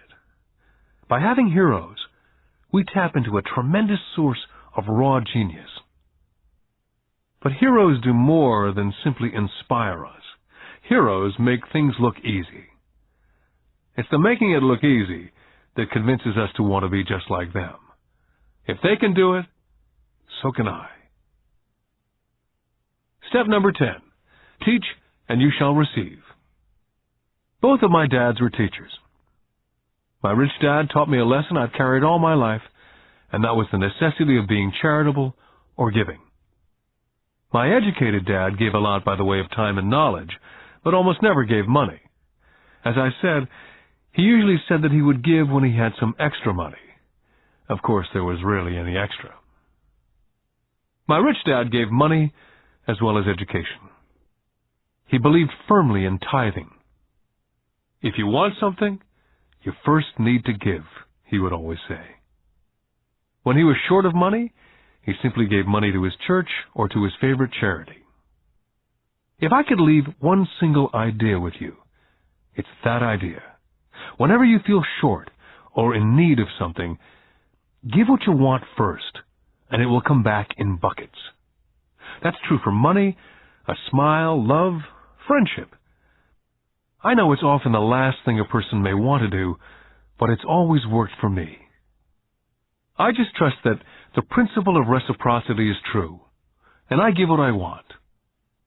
My rich dad would often say, poor people are more greedy than rich people. He would explain that if a person was rich, that person was providing something that other people wanted. In my life, over all these years, whenever I felt needy or short of money or short of help, I simply went out and found in my heart what I wanted and decided to give it first. And when I gave, it always came back. It reminds me of the story of the guy sitting with firewood in his arms on a cold, freezing night, and he's yelling at the pot-bellied stove, "When you give me some heat, then I'll put some wood in." And when it comes to money, love, happiness, sales, and contacts, all one needs to remember is first to give what you want, and it will come back in droves. My poor dad taught teachers, and he became a master teacher. My rich dad always taught young people his way of doing business. In retrospect, it was their generosity with what they knew that made them smarter. There are powers in this world that are much smarter than we are. You can get there on your own, but it's easier with the help of the powers that be. All you need to be is generous with what you have, and the powers will be generous with you. Take action. All of you were given two great gifts, your mind and your time. It is up to you to do what you please with both. With each dollar bill that enters your hand, you and only you have the power to determine your destiny. Spend it foolishly, you choose to be poor. Spend it on liabilities, you join the middle class. Invest it in your mind and learn how to acquire assets, and you will be choosing wealth as your goal and your future. The choice is yours and only yours.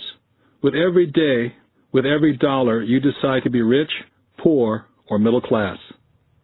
Choose to share this knowledge with your children, and you choose to prepare them for the world that awaits. No one else will. You and your children's future will be determined by choices you make today, not tomorrow. This has been a Time Warner Audiobooks production of Rich Dad, Poor Dad, written by Robert Kiyosaki with Sharon L. Lecter, CPA, and read by Stephen Hoy, featuring an introduction by Robert Kiyosaki. Executive producer, Maya Thomas. Produced and directed by John Brunette. Text abridged by John Whitman. Text edited by William Whittington. Production coordinated by Daniel Metcalf. Rich Dad, Poor Dad is also available in paperback from Warner Business Books.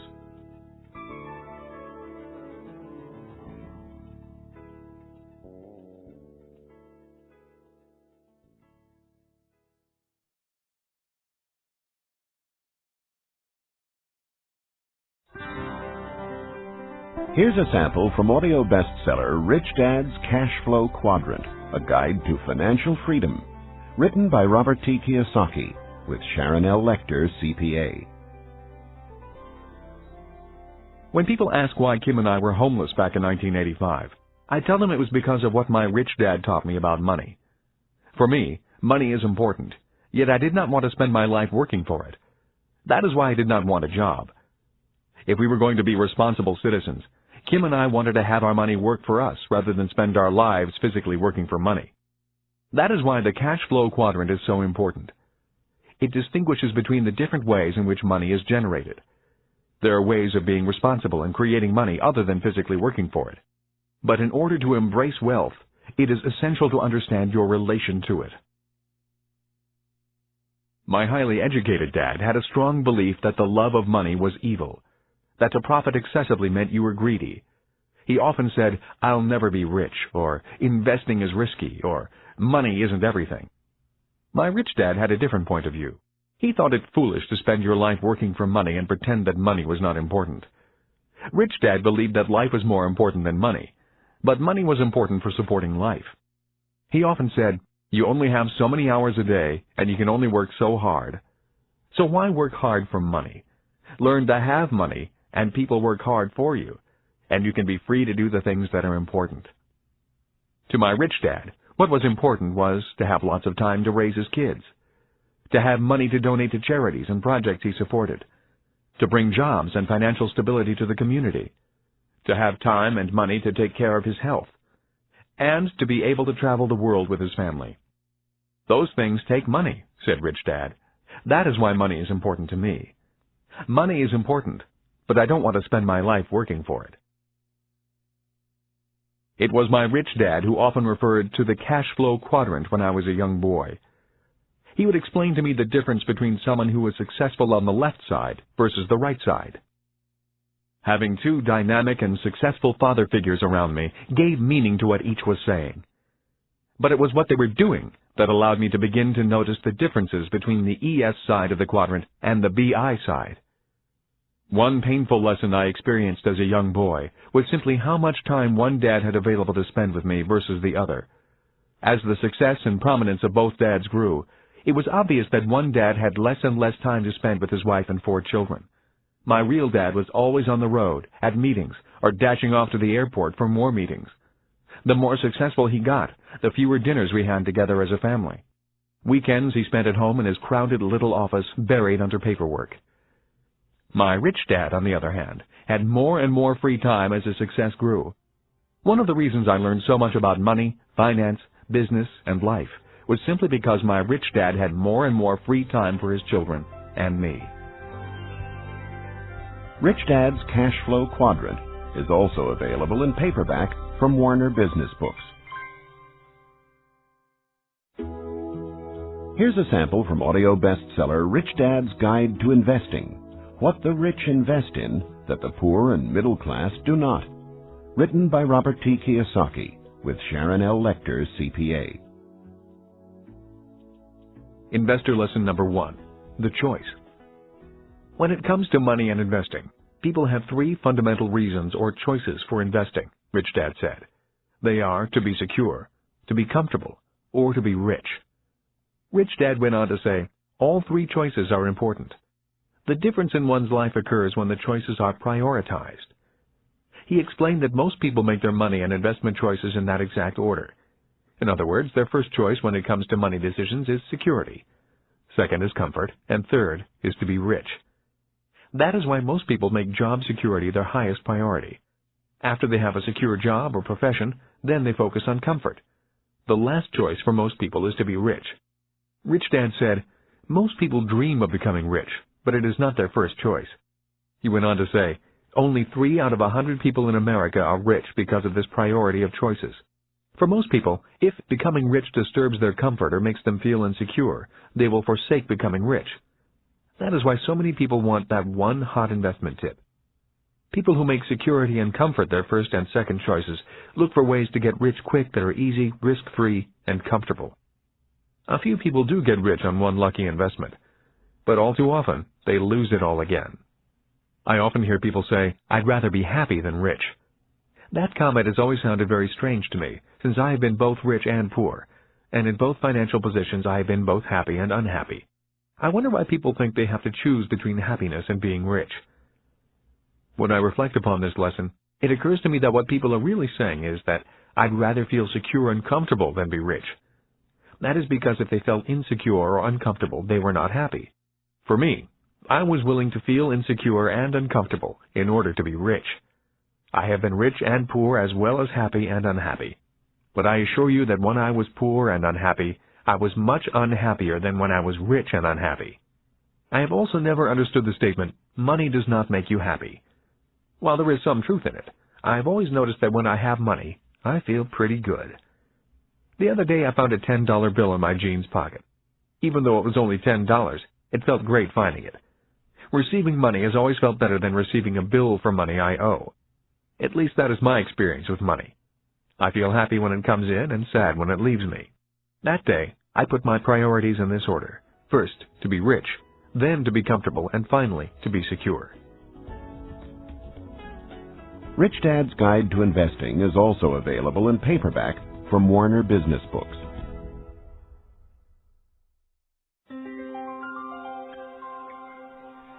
Here's a sample from Rich Dad's Rich Kid, Smart Kid, giving your children a financial head start. The latest book from the New York Times best-selling authors Robert T. Kiyosaki and Sharon L. Lecter, CPA. When I was a little boy, my rich dad often said, money is an idea. He would go on to say, money can be anything you want it to be. If you say, I'll never be rich, then the chances are you'll never be rich. If you say, I can't afford it, then chances are you can't. My smart dad said much the same about education. Is it possible that every child is born with the potential to be rich and smart? This program is about fostering and preserving that possibility. Both my dads were great teachers. Both men were smart men. But they were not smart in the same subjects, and they did not teach the same things. Yet as different as they were, both dads believed the same things about all kids. Both dads believed all kids are born smart and all kids are born rich. They both believed a child learns to be poor and learns to believe that he or she is less smart than other kids. Both dads were great teachers because they believed in bringing out the genius that each child is born with. In other words, they did not believe in putting knowledge in. They believed in bringing the child's genius out. Both my dads were great teachers because they rarely tried to cram their ideas into my head. They often said very little, waiting instead for me to ask when I wanted to know something. Or they asked me questions, seeking to find out what I knew, rather than simply telling me what they knew. And not to forget the moms. My mom was a great teacher and role model also. She was my teacher for unconditional love, kindness, and the importance of caring for other people. I once heard that boys marry women just like their moms, and I would say that is true for me. My wife Kim is also an extremely kind and loving person. I did not know my best friend Mike's mom very well. Yet the times I was over at their home, Mike's mother was also very kind and attentive to what we were doing. Although a very private person, she was always interested in what Mike and I were learning at school and in the business. I could tell she was a great life partner for Mike's dad. Although I did not know her very well, I learned from her the importance of listening to others, letting others talk, and being respectful of the ideas of others, even if they clash with your ideas. She was a great communicator in a very quiet way. Lessons from my mom and dad. The number of single-parent families I see today concerns me. Having both a mom and a dad as teachers was important in my development. My dad would often say, "True intelligence is knowing what is appropriate rather than what is simply right or wrong." As a 6-year-old boy, I learned from my mom that I needed to be kind and gentle. But when I found myself constantly confronted by bullies at school, I also learned that I could at times be too kind and gentle. I hated being called fatty and Dumbo. Consequently, after talking with my dad, I learned to be strong and to stand up for myself. But there had to be balance. My father told me that many people live in a black and white world or a right and wrong world. Many say, don't push back, and some say, push back. The key to being successful in life is, if you must push back, you need to know exactly how hard to push. When I got pushed or put down, I learned exactly how hard to push back. Knowing exactly how hard to push requires much more intelligence than simply saying, don't push back, or push back. My dad would often say, true intelligence is knowing what is appropriate rather than what is right or wrong. I think today we need to be more intelligent with our strengths and our weaknesses. It used to be when I was a kid, and I got angry with another guy at school. We would begin to wrestle, get tired, and then the fight would be over. The worst that happened was an occasional torn shirt or bloody nose. Today, kids get angry, start thinking in the less intelligent right and wrong mode, break out their guns and shoot each other. We may be in the information age, and kids may be more worldly than their parents, but we can all learn to be more intelligent with our information and our emotions. We need to learn from both our mothers and fathers. Because of so much more information, we need to be that much more intelligent. Rich Dad's Rich Kid, Smart Kid is also available in paperback from Warner Business Books.